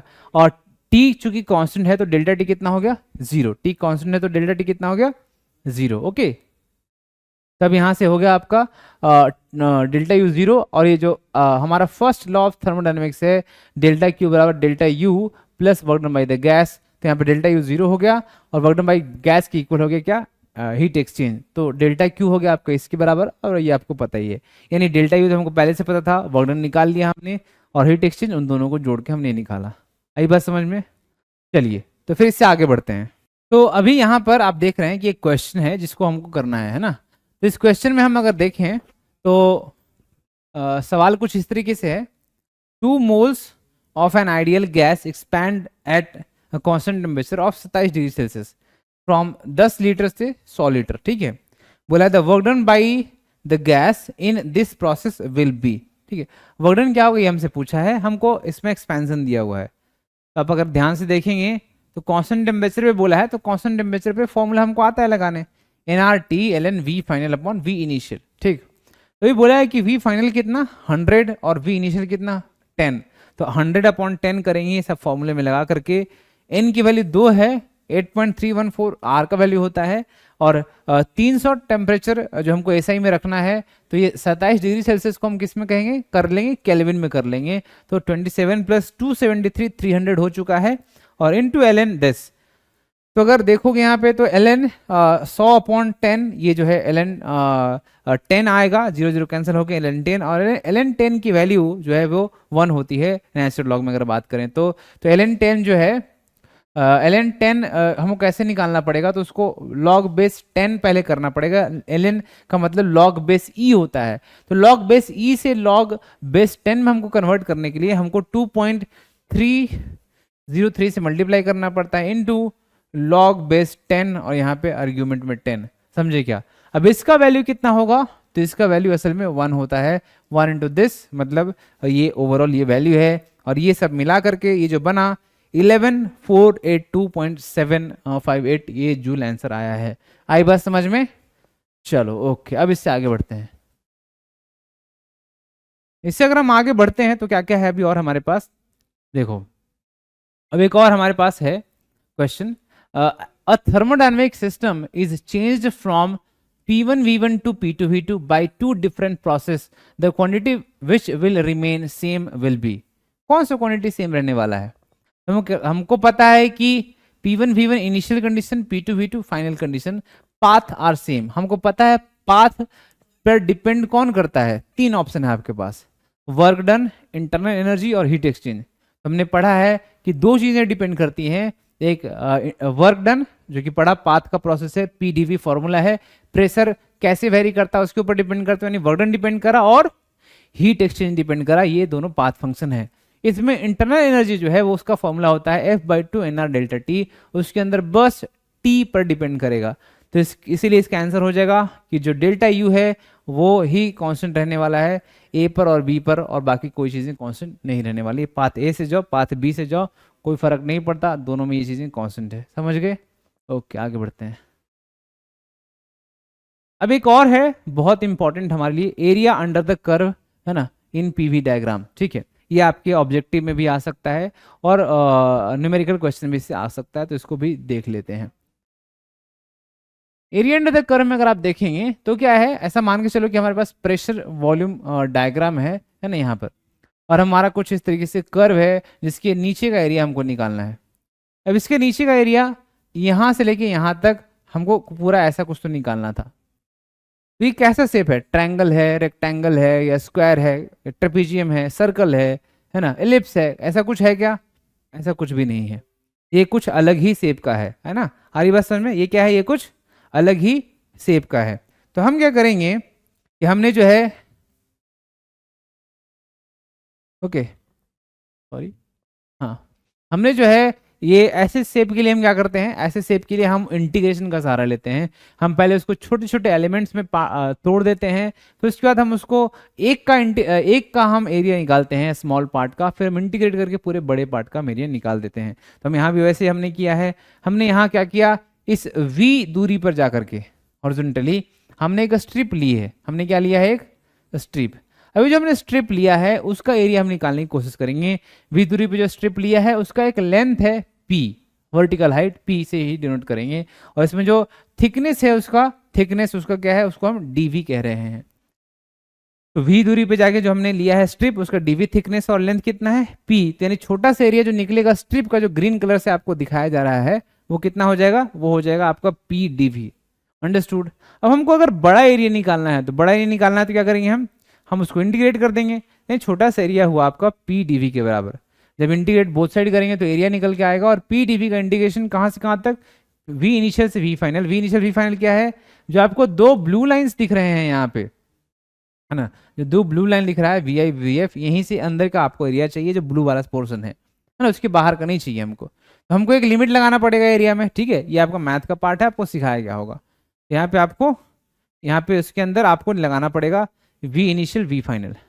अब ये देख के हमको ख्याल ये आता है कि यार ऐसा तो हमने कहीं देखा है, कहाँ देखा है हमने, तो हमने असल में ये वर्क डन में देखा था। तो वर्क डन में हमने पहले ही पढ़ा है कि वर्क डन का formula integration of P DV V initial V final होता है। इसका मतलब हमें एक बड़ी अच्छी बात समझ में आई कि जब भी आपको कर्व दिया है और आपसे पूछा है कि आप एरिया बताओ, तो क्या करोगे आप सिंपली, सॉरी आपसे पूछा वर्क डन बताओ, तो क्या करोगे आप simply area under the curve ले लेना ऑन वॉल्यूम एक्सिस। हमें यहाँ से ये समझ में आया कि जब भी आपको वर्क डन बताना हो तो एरिया बराबर आप work done by the gas आप बोलेंगे, हाँ कि ना। वेरी गुड, हाँ ठीक है। चलिए अब इसके अंदर दो सवाल दिए हुए हैं, है ना। यहाँ पे प्रेशर है और यहाँ पे वॉल्यूम है, ठीक। अब यहाँ पर बोला गया है इस तरीके से, अगर देखा जाए तो एक लाइन है, कर्व समझो आप, 1 से 2, ठीक है, ओके। अब यहाँ से क्या है कि यहाँ ये डॉटेड लाइन ऐसा समझ लो। अब हमको एरिया, सॉरी हमको वर्क डन निकालना है, तो हम इसके अंदर का एरिया ले लेंगे। इसके अंदर का एरिया अगर आप देखोगे तो टोटल एरिया 12 यूनिट स्क्वायर आया है, मतलब 12 जूल है यहाँ पे। ऐसा कैसे निकालते हैं हम, एक तरीके का ट्रेपीजियम है, ये 1 और ये 4 मीटर क्यूब है ना, और प्रेशर पास्कल में होता है, तो ये 3 से 4, 3 से 5 पास्कल। तो ये करने के लिए हमको पहले ये रेक्टेंगल और फिर ये ट्रायंगल का एरिया हम निकाल सकते हैं, ऐसा भी कर सकते हो। हम आपके सामने निकाल के बताते हैं। ये जो नीचे वाला है उसका एरिया होगा 1 से लेके 4, तो यानी डिफरेंस हुआ 3 इनटू ये वाला डिफरेंस 3 एंड 3 इंटू 3 9। जब ये ट्रायंगल है तो ट्रायंगल का half into base into height, तो बेस 3 है इंटू हाइट, 3 से 5 2 का हाइट है, तो ये भी 3 हो गया। तो ये 9 और ये 3 कितना बचा, जोड़ के हुआ 12, यानी 12 जूल इसका आंसर है, ठीक है। तो अगर आप देखेंगे तो इस केस ये और ये दोनों सिमिलर है, लेकिन दोनों में एक डिफरेंस है ना, देखने में सिमिलर लग रहा है। ये एरो ऊपर की तरफ जा रहा है, मतलब प्रोसेस, ये 0.1 यहाँ और 2 यहाँ, मतलब ऊपर से नीचे की तरफ 1 से 2 की तरफ वॉल्यूम बढ़ रहा है। इसमें एरो जो आया है प्रोसेस या पाथ, वो 2 से 1 की तरफ आया है, मतलब जाना और आना कुछ इस तरीके से दिख रहा है हमको। तो इसमें वॉल्यूम डिक्रीज हुआ है, इसमें वॉल्यूम इंक्रीज हुआ है। जिसमें वॉल्यूम इंक्रीज हुआ है उसका वर्क डन पॉजिटिव लेंगे, जिसमें वॉल्यूम डिक्रीज हुआ है उसका वर्क डन निगेटिव लेंगे। आई बात समझ में, तो कुछ ये बात आपको ख्याल में रखना है मेरे भाई, ठीक है। चलो ठीक, अब यहाँ पे आपको क्या बताया गया है, एक डायग्राम है। डायग्राम में असल में 3 रास्ते हैं। कितने रास्ते हैं, 3 रास्ते हैं। अब इन 3 रास्तों में आपको हीट एक्सचेंज के बारे में कमेंट करना है। तो रास्ता 1, 2 एंड 3 आपको बताना है कि Q1 बड़ा, Q2 उससे छोटा, फिर उससे छोटा Q3। बी में बोला है तीनों बराबर, सी में कुछ इस तरीके से बोला है सबसे बड़ा Q3 है, डी में बोला है कि Q1 और Q2 बराबर है, Q3 सबसे छोटा है। अब इसमें क्या चीज हम यूज करेंगे, तो हम इसमें फर्स्ट लॉ ऑफ थर्मोडायनेमिक्स तीनों केस के अंदर देखेंगे, ठीक है। अगर आप देखोगे तो फर्स्ट लॉ ऑफ थर्मोडायनेमिक्स में आपको सिखाया गया है कि डेल्टा क्यू बराबर डेल्टा यू और वर्क डन बाई गैस का समेशन है। फर्स्ट लॉ ऑफ थर्मोडायनेमिक्स हमें यूज करने का मन क्यों किया, क्योंकि कहीं ना कहीं इसके अंदर हीट एक्सचेंज या क्यू की बात करी है, तो आपको फर्स्ट लॉ ऑफ थर्मोडायनेमिक्स में ही वो चीज रिलेशन मिलता है। अब इसके अंदर जो ये फॉर्मूला है, तो डेल्टा यू सबके लिए 0 हो जाएगा, change in internal energy, okay. क्योंकि सॉरी ये 0 नहीं होगा, ये गलत लिखा है बच्चे ने, ठीक है, सॉरी मिटेगा भी नहीं है ना, ये 0 नहीं होगा। ये क्या होगा, ये डेल्टा यू सबके लिए कांस्टेंट हो जाएगा। कैसे कांस्टेंट होगा, क्योंकि अगर आप देखें तो ये 1 से 2, सॉरी ये पॉइंट ए से पॉइंट बी गया है, पहला रास्ता, दूसरा रास्ता और तीसरा रास्ता। तीनों रास्ते भले ही अलग अलग हों, लेकिन तीनों का इनिशियल और फाइनल पॉइंट सेम है, यानी सबके लिए रास्ता 1, 2 या 3 के लिए यू कांस्टेंट हो जाएगा। हम लिख सकते हैं डेल्टा यू पहले पाथ के लिए और डेल्टा यू दूसरे पाथ के लिए और डेल्टा यू तीसरे पाथ के लिए बराबर है। क्लियर, यानी ये बराबर है, ये डिसाइडिंग फैक्टर नहीं होगा, यानी work done by the gas जिसका बड़ा होगा उसका डेल्टा क्यू बड़ा होगा। ये तो सब में बराबर है ना। लेट से 50 जूल, तो 50 जूल तो सब में ऐड होगा।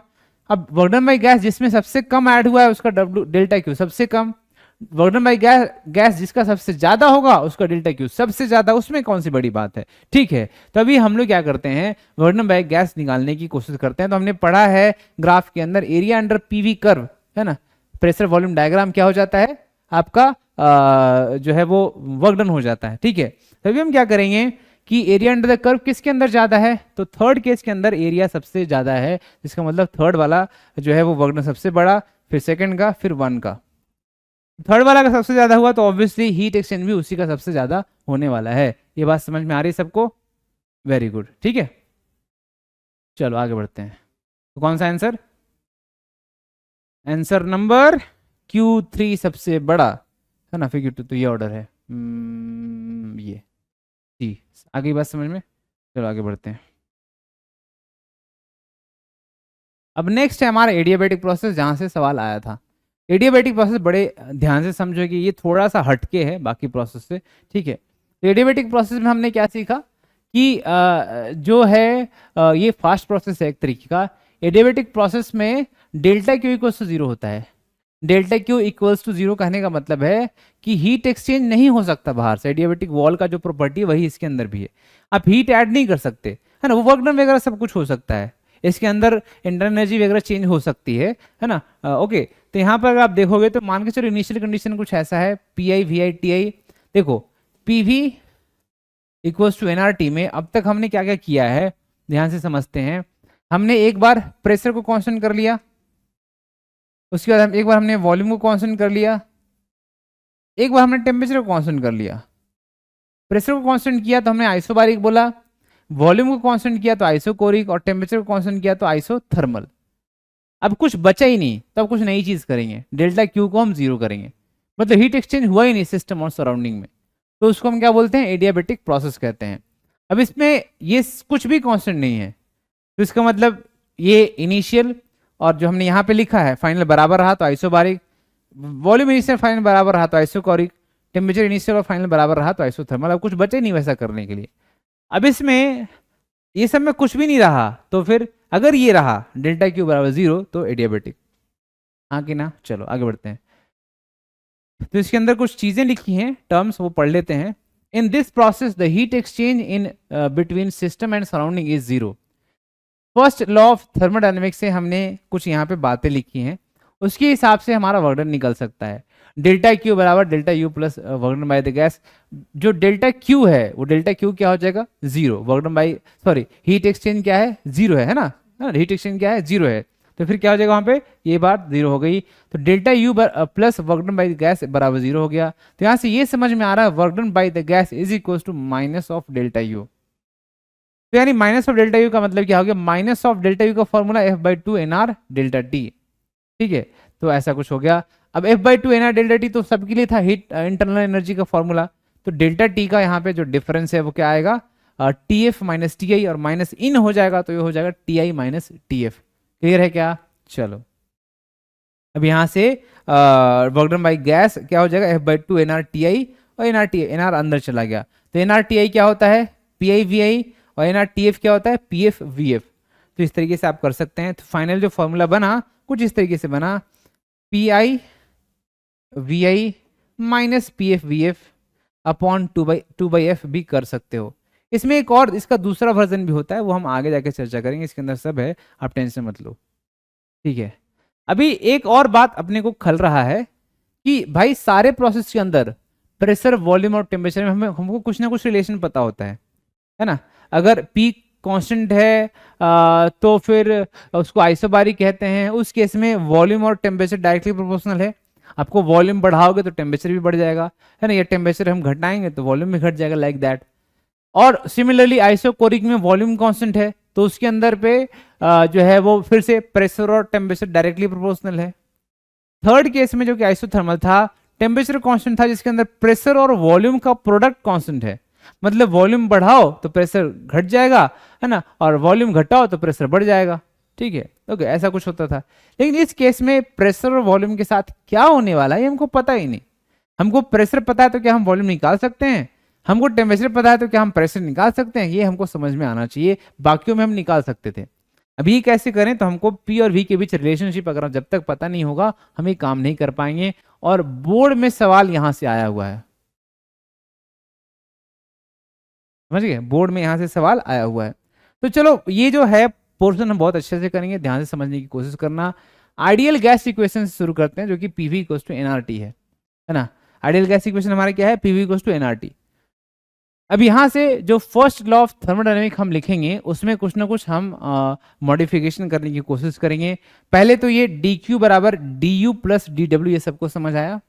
डी क्यू छोटा सा हीट एक्सचेंज है, वहां पे हम डेल्टा क्यू लिखते थे, स्मॉल चेंज के लिए डी क्यू लिखेंगे। डी यू का मतलब इंटरनल एनर्जी का चेंज, और डी डब्ल्यू का मतलब वर्क डन, छोटा सा। अब इन एडियाबेटिक प्रोसेस डी क्यू क्या हो गया, जीरो, यानी ये वाला पार्ट खत्म हो गया, जीरो। अब डी यू जो है वो है F by two N R D T, और डी डब्ल्यू जो है वो है P D V, P into D V. Okay, अच्छा, अब अगर आप देखेंगे तो फिर ये आपका आ जाएगा P D V minus into minus P D V बराबर F by two N R D T, कुछ इस तरीके से आपका केस आया है, F by two N R D T. अच्छा, अभी आइडियल गैस इक्वेशन में अगर आप देखोगे तो पी वी को एन आर टी था, इसको फिलहाल वन बोल दो, वन नंबर, ठीक है। अब पी वी को एन आर टी को हम क्या करेंगे, हम जो है डिफ्रेंशिएट करेंगे, क्योंकि हमें कहीं ना कहीं पी डी वी को रिलेट करना है, हमको क्या निकालना है, हमको पी और वी में रिलेशनशिप निकालना है, तो हमको यही निकाल के देगा, क्योंकि बाकियों में भी इसने निकाल के दिया है ना। तो हमको अगर इसके बीच रिलेशनशिप निकालना है तो हमको इस पे जाना पड़ेगा, P V equals to N R T पे। P V equals to N R T में हम क्या करेंगे, डिफ्रेंशिएट करेंगे पार्शियली। हम क्या करेंगे, डिफ्रेंशिएट करेंगे पार्शियली। तो हमने जब डिफ्रेंशिएट किया तो क्या आया, P D V plus V D P, okay, equals to right side में डिफ्रेंशिएट करेंगे तो ये आ जाएगा एन आर डी टी, है ना। ये फॉर्मूला होता है यू इंटू वी का। यू इंटू वी का क्या फॉर्मूला होता है, यू वी का differentiation D by D x के रिस्पेक्ट में ये होता है, एक को कॉन्सेंट्रेट करो तो u into D V upon D X plus V into D U upon D X. आई बात समझ में, कुछ इस तरीके से होता है, ठीक। अच्छा, अब उसके बाद जो है अगर आप देखोगे तो एक एक करके बारी से डिफ्रेंशिएट करना है, तो यहां भी हमने वही किया, हमने पीवी का differentiation P D V plus V D P किया है, ठीक है। अब यहाँ पे पी डी वी जो यहाँ पर आपका आया हुआ था F by two N R D T, हमने उसको यहाँ पे रख दिया, पी डी वी को हमने क्या कर दिया, है ना, ओके, हमने इसको रख दिया है पी डी वी को F by two N R T. रुको, यहाँ पे एक चीज थोड़ी सी यहाँ पे गड़बड़ है, फ्रॉम वन एंड टू, हाँ, पी डी वी क्या है यहाँ पे, माइनस पी डी वी, और यहाँ पे एन आर डी टी को ना, अच्छा सॉरी, ऐसा क्या इन्होंने एन आर डी टी को यहाँ पे two by F P D V रखा है, ठीक है। एन आर डी टी को क्या रख दिया यहाँ पे, two by F into P D V, okay. यहाँ पे जब हम ऐसा रखेंगे एन आर डी टी को two by F N R D T, तो अपने टू बाई एफ को फिर से उलट के दूसरी साइड में किया तो ये एफ बाई टू हो गया, और पी डी वी वैसे ही रह गया। आ रही बात समझ में, ये चीज को कहाँ उठा के रखा है, यहाँ, इसको इधर पे रखा है, ठीक है, ओके। अब यहाँ पे पी डी वी और वी डी पी वैसा ही है। हमने टी को क्यों रिप्लेस किया, क्योंकि हमको प्रेशर और वॉल्यूम में रिलेशनशिप निकालना था, प्रेशर और वॉल्यूम में रिलेशनशिप निकालना था, तो इसलिए हमने ऐसा किया है, ठीक है। अच्छा, अब उसके बाद यहाँ पर अगर आप देखोगे तो एफ बाई टू को हमने क्या किया, अब सारी चीज़ों को एक साइड लाने की कोशिश करी, है ना। तो अभी जो डी वी है और यहाँ भी डी वी है, तो हमने एक साइड लाने की कोशिश करी, तो इसको हमने राइट साइड भेजा तो ये उधर चला गया, तो प्लस पी डी वी और यहाँ पे P D V into F by two. तो पी डी वी जब कॉमन आएगा तो क्या हो जाएगा, ये आ जाएगा F by two plus one, ठीक है। अच्छा, अब यहाँ पर अगर आप देखोगे तो यहाँ से फिर से हमने क्या कोशिश करा, इसको वेरिएबल सेपरेबल मेथड से कंबाइन करने का। यहाँ पे वीडीपी है और यहाँ पे पीडीवी है, तो वीडीपी को इधर ही छोड़ो, है ना, और इसको टू बाई एफ को उधर भेज दो। तो टू बाई एफ को जब तुमने उधर भेजा तो F by two plus one से मल्टीप्लाई होता है, जब एफ बाई टू से मल्टीप्लाई होता है तो F by two into F by two into two by F one हो गया, और वन से जब मल्टीप्लाई हुआ तो टू बाई एफ ही रह गया। अब to by F plus one ये पीडीवी के साथ है।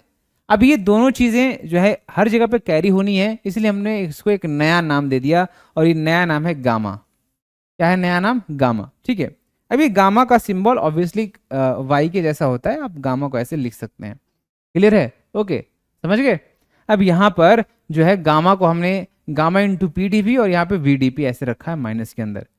अब यहाँ पे हमने वेरिएबल सेपरेबल किया, वीडीपी है तो हम डीपी अपॉन पी करेंगे, तो डीपी अपॉन पी। अब यहाँ पे डीवी अपॉन क्या करेंगे, हम वी करेंगे, तो डीवी अपॉन वी हो गया, और ये गामा यहाँ पे ऐसे है, ठीक है। अब यहाँ पे क्या करेंगे हम लोग, ठीक है, अब यहाँ पे हम लोग करेंगे इसको थोड़ा सा अरेंज, डीपी अपॉन पी का इंटीग्रेशन, डीपी अपॉन पी का इंटीग्रेशन कुछ इस तरीके से हुआ है, और डीवी अपॉन वी का इंटीग्रेशन कुछ ऐसे हुआ है। यानी वन बाई पी का इंटीग्रेशन क्या हो जाएगा, वन बाई पी का इंटीग्रेशन हो जाएगा एल एन पी, है ना, और वन बाई वी का इंटीग्रेशन हो गया L N V. One by P का इंटीग्रेशन एल एन पी और इसका one by L N V, है ना, वन बाई वी का इंटीग्रेशन। अब पी इनिशियल से वी इनिशियल के corresponding P initial, V final के करस्पॉन्डिंग पी फाइनल, ठीक है। अब यहाँ पर अगर आप लिमिट वगैरह डालोगे तो ln p इनिशियल यहाँ पे माइनस है, इसलिए फाइनल भले ही डाला है हमने लिमिट पहले और इनिशियल बाद में, लेकिन माइनस की वजह से उल्टा हो गया है। और यहाँ पे gamma ln v final minus ln v initial, ठीक है। अब यहाँ पे हम ln a minus ln b को ln a अपॉन b कर सकते हैं, यहाँ भी वैसे ही ln a minus ln b को हम ln a अपॉन b कर सकते हैं, ठीक है। यहाँ पे हमने ऐसे किया। अब उसके बाद जो है यहाँ पर क्या हो गया, ये गामा जो है ना, गामा कहाँ से आया इसको जरा देख लेते हैं। गामा एज इट इज वहां पे था, तो गामा जो है वो कहाँ चला जाएगा, पावर में चला जाएगा, हमको पता है। ये कौन से फॉर्मूले से हमने किया है, ये जो है ln x to the power m बराबर m टाइम्स ln x होता है ये फॉर्मूला। मतलब m जो है पावर में चला, पावर वाला बगल में आ जाता है, तो बगल वाला भी पावर में जा सकता है उल्टा, है ना। तो ये गामा इंटू दिस, ये गामा पावर में चला गया। अब दोनों साइड में ln है ना, तो ln को भगा दो, है ना, ln को हटा दो। तो ln को जब हटाओगे तो क्या आएगा, P I upon P F equals to V F upon V I gamma के साथ, है ना। तो अगर आप इसको क्रॉस मल्टीप्लाई करेंगे तो आएगा ये पी आई इंटू वी आई का पावर गामा और P F into V F का पावर गामा। जब दोनों को हम कंबाइन हमने किया क्रॉस मल्टीप्लाई करके तो कुछ इस तरीके से आ गया। तो आप देख रहे हो ये इनिशियल कंडीशन में ऐसा और फाइनल कंडीशन में कुछ ऐसा इंडेक्स के साथ। अब क्या हो सकता है, इसका मतलब लिख सकते हैं कि किसी भी गैस के लिए प्रेशर इनटू वॉल्यूम का प्रोडक्ट, वॉल्यूम के ऊपर गामा एक्सपोनेंट है, ये कांस्टेंट होता है। और गामा क्या है आपका, एडियाबेटिक एक्सपोनेंट। गामा क्या है, एडियाबेटिक एक्सपोनेंट, ठीक है। चलो आगे बढ़ते हैं। तो यही काम की चीज़ है, ये हमें आगे जो है न्यूमेरिकल सॉल्व करने में हमें हेल्प करेगा, ठीक है। अब यहाँ पर एक और मैं साथ में बता दूं जो एग्जैक्टली उसके अंदर आया था 2023 में। ये सवाल को मैं थोड़ा फिर से पढ़ता हूँ। An ideal monoatomic gas is adiabatically compressed so that it's final temperature, है ना, इज ट्वाइस, यानी टीएफ जो है वो शुरू का इनिशियल का डबल है। तो पूछा है calculate the ratio of final pressure to its initial pressure, मतलब P F upon P I पूछा है, इसका रेशियो पूछा है। आई बात समझ में। अब ये करने के लिए हमको ये बोला है एडियाबेटिकली हुआ है ऐसा, तो हमको एडियाबेटिक का प्रोसेस में टेम्परेचर और प्रेशर में रिलेशन कैसे ये जानना पड़ेगा। फिलहाल हमें जो रिलेशन पता है वो पता है हमको प्रेशर का और वॉल्यूम का। तो हम पहले वो फाइंड आउट करने की कोशिश करते हैं कि टेम्परेचर का और प्रेशर का कैसे फाइंड आउट होता है रिलेशनशिप। तो वो मैं यहाँ पे आपको सॉल्व करके दिखाता हूँ, उसके बाद हम आगे बढ़ेंगे, ठीक है। तो सबसे पहले हम उसको यहाँ पे कर लेते हैं, ठीक है। तो हमने पीवी बराबर कांस्टेंट हमने यहाँ पे प्रूव किया है। अब हम यहाँ पे करना चाहते हैं टेम्परेचर और प्रेशर के बीच का रिलेशनशिप। तो अगर आप देखोगे यहाँ पे हमको पीवी इक्वल्स टू एनआरटी वाला इक्वेशन लेके आना पड़ेगा, है ना। और हमको किसको भगाना है, वॉल्यूम को। तो वॉल्यूम को भगाना है तो आप V बराबर लिखो nRT अपॉन पी होता है। अब यहाँ पे आप क्या करिए, है ना, pressure into nRT upon P, इसका पावर गामा आप लिख दो बराबर कांस्टेंट, सही है। अभी क्या हो जाएगा यहाँ पर nr, तो nr है ना, nr का पावर गामा भी कांस्टेंट हो जाएगा। तो nr का पावर गामा जो है उसको आप राइट साइड में भेज दो। किधर भेज दो, दाहिने साइड में, चल जा भाई। तो अभी क्या हो गया, ये हो गया p इंटू टी का पावर गामा अपॉन p का power gamma equals to constant, ठीक है। तभी क्या हो जाएगा, दिस सिंपलाइज, ये हो जाएगा, ये 1 है और नीचे गामा है, तो हो जाएगा p का power 1 minus gamma into T का power gamma equals to constant. कुछ इस तरीके से हो सकता है। अभी जब दो चीजों के लिए हम लिखेंगे, दो अलग अलग स्टेट के लिए, तो हम लिख सकते थे P1, है ना, 1 minus gamma into T1 gamma equals to P2 1 minus gamma into T2 gamma, कुछ इस तरीके से।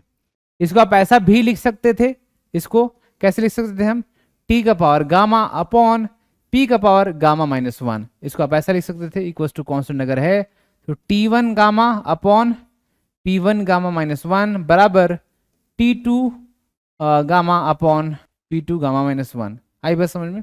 कुछ इस तरीके से भी आप लिख सकते थे, आप पे डिपेंड करता है आप कैसा लिखना चाहते हो। कैसे भी लिखो, चीज़ एक ही है। आपको जो फाइंड आउट करना है टोटल 4 चीज़ों में, टेम्परेचर प्रेशर पहला और टेम्परेचर प्रेशर दूसरा, इन चारों चीज़ों में जो भी आपको फाइंड आउट करना है आप फाइंड आउट कर सकते हो, बशर्ते आपको गामा पता होना चाहिए। गामा क्या है, एडियाबेटिक एक्सपोनेंट। और गामा के बारे में थोड़ा और आगे हम अभी पढ़ लेते हैं। गामा का फॉर्मूला जो हमें सिखाया गया है वो सिखाया गया 1+2/f एडियाबेटिक एक्सपोनेंट। तो हमको मोनोएटॉमिक, डाइट और ट्राई एटॉमिक के केस में हमको डिग्री ऑफ फ्रीडम पता है। हमने डिग्री ऑफ फ्रीडम जो है वो हमने काइनेटिक थ्योरी ऑफ गैसेस में किया था। अगर जिन्होंने नहीं देखा है आप डिस्क्रिप्शन बॉक्स में जाइए, आपको वहाँ पर मिल जाएगा। तो degree of freedom monoatomic case में 3 है, डायटोमिक केस में 5 है और ट्राइएटॉमिक नॉन लीनियर के केस में 6 है। तो अगर आप गामा निकालोगे इस हिसाब से रख करके 1+2/f तो 1.67, 5/3, यहाँ पे 7/5 और 4/3 आता है, आपको याद रखना है। किसका गामा सबसे ज़्यादा है? तो ऑब्वियसली मोनोएटॉमिक का सबसे ज़्यादा है ना, फिर डाई का, फिर ट्राई का है। एडियाबेटिक जो हमने पढ़ा है वर्डन, तो वर्डन का फॉर्मूला हमने क्या पढ़ा कि डेल्टा क्यू बराबर delta U plus work done by the gas है। और डेल्टा यू का formula F/2 NR delta T होता है, और क्योंकि डेल्टा क्यू 0 है तो work done by gas minus of this हो जाएगा। तो इस तरीके से वो फॉर्मूला यूज करके आप वर्डन बाई गैस भी निकाल सकते हैं, है ना। तो F/2 NR डेल्टा टी। अब हमको पता है कि वर्डन बाई एडियाबेटिक गैस, जो कि हमने पहले एक और फॉर्मूला पढ़ा हुआ है, F/2 PI/VI माइनस PF/VF। ये आपको एक और सिखाया हुआ है वर्डन बाई गैस, ये दूसरा वर्जन में अब हम सीखेंगे, ठीक है। तो अभी यहाँ से अगर आप देखोगे तो F/2 को जब हम कैसे रिप्लेस करें, तो उसके लिए हमने ये जो फॉर्मूला पढ़ा गामा इक्वल्स टू 2/f+1, यहाँ से हमने F/2 निकालने की कोशिश करी। तो इसको थोड़ा सा अरेंज किया, 1 को उधर तो गामा-1 हो गया, और 2/f को इधर। अब F/2 करेंगे तो 1/गामा-1 हो जाएगा। अब चूंकि F/2 1/गामा-1 है, तो यहाँ पे अगर आप डालोगे तो 1/गामा-1 मतलब गामा-1 नीचे आ जाएगा। NR डेल्टा टी है और माइनस है बीच में, तो NR TI माइनस TF लिख सकते हैं। यहीं पे आप देखो PI/VI माइनस PF/VF अपॉन गामा-1 एक नया फॉर्मूला है। अब कोई कहेगा कि सर ये तो अलग है, तो नहीं भाई, ये भी वही है। इसको तुम चाहो तो हम ऐसे लिख सकते हैं PI/VI minus PF/VF upon 2/f। अब 2/f क्या है? तो 2/f असल में देखो ना गामा-1 है, देखा ना यहाँ पे। तो 2/f को फिर से क्या लिख दो, इस चीज को आप गामा-1 लिख दो, तो ऑब्वियसली वही फॉर्मूला है। दिख रहा है ये? तो कुछ भी नहीं है, सब एक ही है, आपको बस लिंक करना है किससे कौन लिंक होता है, ठीक है। चलो आगे करते हैं।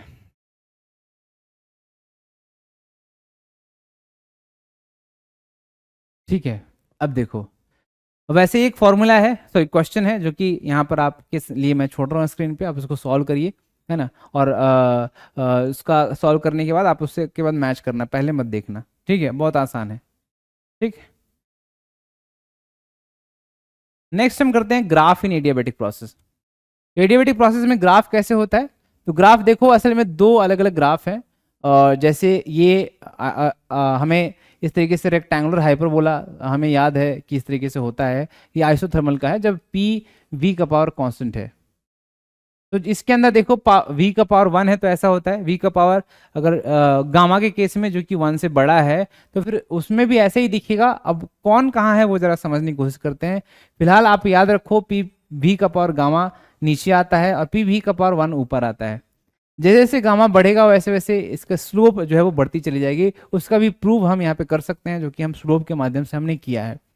तो स्लोप का फॉर्मूला क्या हो जाता है? स्लोप को हम निकालते कैसे हैं? तो स्लोप हम निकालेंगे, जो कि PV डायग्राम है, तो हमें dP/dV चाहिए। हमें क्या चाहिए? dP/dV। तो हम dP/dV निकालने की कोशिश करते हैं। सबसे पहले आइसोथर्मल में आते हैं, तो P बराबर कांस्टेंट है।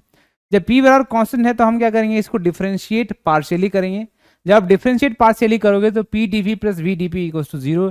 यहाँ पे VdP माइनस PdV आया है, यहाँ पे आप dP/dV करेंगे तो ये माइनस P/V है। P/V का कुछ ना कुछ मैग्नीट्यूड होगा, है ना, वो हम यहाँ पे रख सकते हैं। माइनस इसलिए आया है क्योंकि आप देख रहे हो ये डायग्राम के अंदर जब आप स्लोप खींचेंगे तो स्लोप आपका जो है टेंजेंट खींचेंगे तो इसका ऑब्ट्यूज एंगल ही बनाएगा, इसलिए माइनस आया है। ये सब कुछ ऑटोमेटिक सेट है मैथमेटिक्स के अंदर। हम वैसे ही हम एडियाबेटिक के अंदर करते हैं। एडियाबेटिक का जो हमारा रिलेशनशिप है वह PV का पावर गामा बराबर कांस्टेंट। यहाँ भी जब आप पार्शियली डिफरेंशिएट करोगे तो आएगा आपका प्रेशर को बाहर छोड़ा। अब इसका है तो इसका रिलेशनशिप क्या हो जाएगा? इसका रिलेशनशिप हो जाएगा आपका गामा इंटू V का पावर गामा-1 इंटू DV, है ना, प्लस फिर V का पावर गामा को कॉन्सेंट्रेट करेंगे और DP बराबर कांस्टेंट का डिफरेंशिएशन 0। जब हम इसको अरेंज करेंगे तो देखो आप V का पावर गामा इंटू DP को हमने राइट वाले को इधर ही छोड़ा, राइट में लेफ्ट में ही, और पूरी चीज को हमने राइट में भेज दिया। जब हमने राइट में भेजा तो यहाँ पे देखो गामा और पी एक साथ v का power gamma minus one into D V, कुछ इस तरीके से है। अभी थोड़ा अरेंजमेंट करते हैं, D P by D V को एक साइड कर लेते हैं और gamma into P into V का power gamma minus one upon V का पावर गामा, इस तरीके से आएगा। जब आप इसको और अरेंज करेंगे तो फिर ये देखिए किस तरीके से आ रहा है, v एक साथ आ जाएगा यहाँ पे, गामा इंटू पी, अभी v का power gamma minus one minus gamma, तो गामा से गामा कैंसल आउट हो गया है ना, और gamma into P into V का पावर माइनस वन, कुछ इस तरीके से आ गया है। ओवरऑल ये जो वैल्यू है, अगर स्लोप आप देखेंगे, ये एडियाबेटिक का है। किसका है आपका? एडियाबेटिक का। तो अब अगर आप उसमें देखेंगे तो उसमें पी वाई भी था बस, इसमें गामा एक्स्ट्रा आया है, इसमें भी नेगेटिव ही है, लेकिन और गामा का वैल्यू आपका एक से बड़ा है। तो अगर आप देखोगे एक से बड़ा होने के कारण ये मैग्नीट्यूड वाइज स्लोप एडियाबेटिक का ज़्यादा हो जाएगा आइसोथर्मल के कंपैरिजन में। कितना टाइम ज़्यादा होगा? गामा टाइम ज़्यादा होगा। इसलिए स्लोप ज़्यादा मतलब ज़्यादा खड़ी लाइन। तो दो कर्व हमने इस तरीके से ड्रॉ किया रेक्टेंगुलर हाइपरबोला के जैसा। तो ये वाला एडियाबेटिक है ना, सॉरी, ये वाला आपका एडियाबेटिक है और ये वाला आपका आइसोथर्मल है। क्लियर है ना? ओके, तो कुछ इस तरीके से हम कर सकते हैं। ओके ठीक है, चलिए ठीक है। अब इसके अंदर एक और चीज़ पूछा है, ठीक, कि मोनोटोमिक, डायटोमिक और ट्राइटोमिक का अगर हमारे पास है तो फिर कौन लाइन है। आपको पता है कि गामा जो है वो सबसे बड़ा, मोनोटोमिक 1.67, फिर डाया 1.4 और ट्राई 1.37। तो जब गामा जिसका बड़ा होगा वही हमारा क्या हो जाएगा, उसका वर्कडन ज़्यादा बड़ा होगा। तो इसका मतलब हम ऐसा गामा का रिलेशनशिप लिखा है तो वर्कडन भी उसका ज़्यादा है ना। और उसके बाद हम कह सकते हैं कि स्लोप भी उसका ऑब्वियसली उस तरीके से खड़ी लाइन होगी, किसकी? मोनोटोमिक की, क्योंकि गामा टाइम्स है ना वो पी इंटू वी करके। ठीक है, चलिए अभी ऑब्वियसली ये चीज़ हमने कर लिया है ना, ये वाला, ठीक है, ये उसी पर बेस्ड है। और फिर ये भी रिलेशनशिप हमने निकाल दिया है। ठीक है, अभी नेक्स्ट है हमारा पॉलीट्रॉपिक प्रोसेस। वैसे ये अपने पास नहीं पूछा है पर फिर भी हम देख लेते हैं थोड़ा सा। पॉलीट्रॉपिक में कुछ नहीं, पीवी का पावर एन होता है ना। इसको हम पॉलीट्रॉपिक या अल्फा है तो अल्फा पॉलीट्रॉपिक इंडेक्स कहते हैं, है ना। ये किसी न किसी 1 और 2 कुछ भी हो सकता है उसका वैल्यू। जब ये अल्फा 0 हो जाएगा तो फिर ये आइसोबारिक, अल्फा 1 हो गया तो फिर ये टेम्परेचर कांस्टेंट। जब अल्फा का वैल्यू इन जनरल अल्फा है, गामा है, तो फिर वो एडियाबेटिक कहलाएगा। जब अल्फा का वैल्यू कुछ और है तो फिर वो पॉलीट्रॉपिक कहलाएगा, है ना। पॉलीट्रॉपिक के केस में भी वैसे ही फॉर्मूला लगाते हैं, ये इंपॉर्टेंट नहीं है हमारे लिए, पर फाइनल फॉर्मूला जैसे कि उसके अंदर P I V I minus P F V F upon gamma minus one था, वैसे यहाँ भी पी एफ वी एफ या पी आई माइनस कॉमन ले लोगे तो P I V I minus P F V F upon alpha minus one, ये formula होता है। ठीक है, अब उसके बाद समाप्त हो गया। ठीक है, तो अभी ये चैप्टर ओवर हो चुका है थर्मोडायनेमिक। आई होप आपको अच्छे से समझ में आया होगा। ये काफ़ी लंबा लेक्चर नहीं हुआ, लेकिन हाँ जो भी थर्मोडायनेमिक में जो भी कवर हो सकता था वो हमने किया है। एक बार फाइनल आपको ये क्वेश्चंस वगैरह दिखा देता हूँ मैं, है ना। ये अगर आप देखेंगे तो इसके अंदर क्या क्या है, एक फर्स्ट लॉ ऑफ थर्मोडायनेमिक्स के क्वेश्चन है। ओके, तो इसके बाद ये ज़्यादा क्वेश्चन इसके अंदर और भी दिया नहीं है। ठीक है, आप बुक से सॉल्व कर सकते हैं, इसका नोट्स आपको डिस्क्रिप्शन बॉक्स में दिया हुआ है। इसके बाद हम लोग नेक्स्ट चैप्टर की तरफ मूव करेंगे, है ना। वो अभी कुछ दिनों में वीडियो अपलोड हो जाएगा। ठीक है, तो तब तक के लिए आप तैयारी करते रहिए अच्छे से। अभी नया साल आने वाला है, उसके लिए हैप्पी न्यू ईयर, और बने रहिए हमारे साथ अध्ययन डिफेंस एकेडमी के साथ। आपकी बोर्ड की तैयारी बहुत धांसू होने वाली है। ओके, तब तक के लिए नेक्स्ट वीडियो मिलते हैं, तब तक के लिए जय हिंद, जय भारत।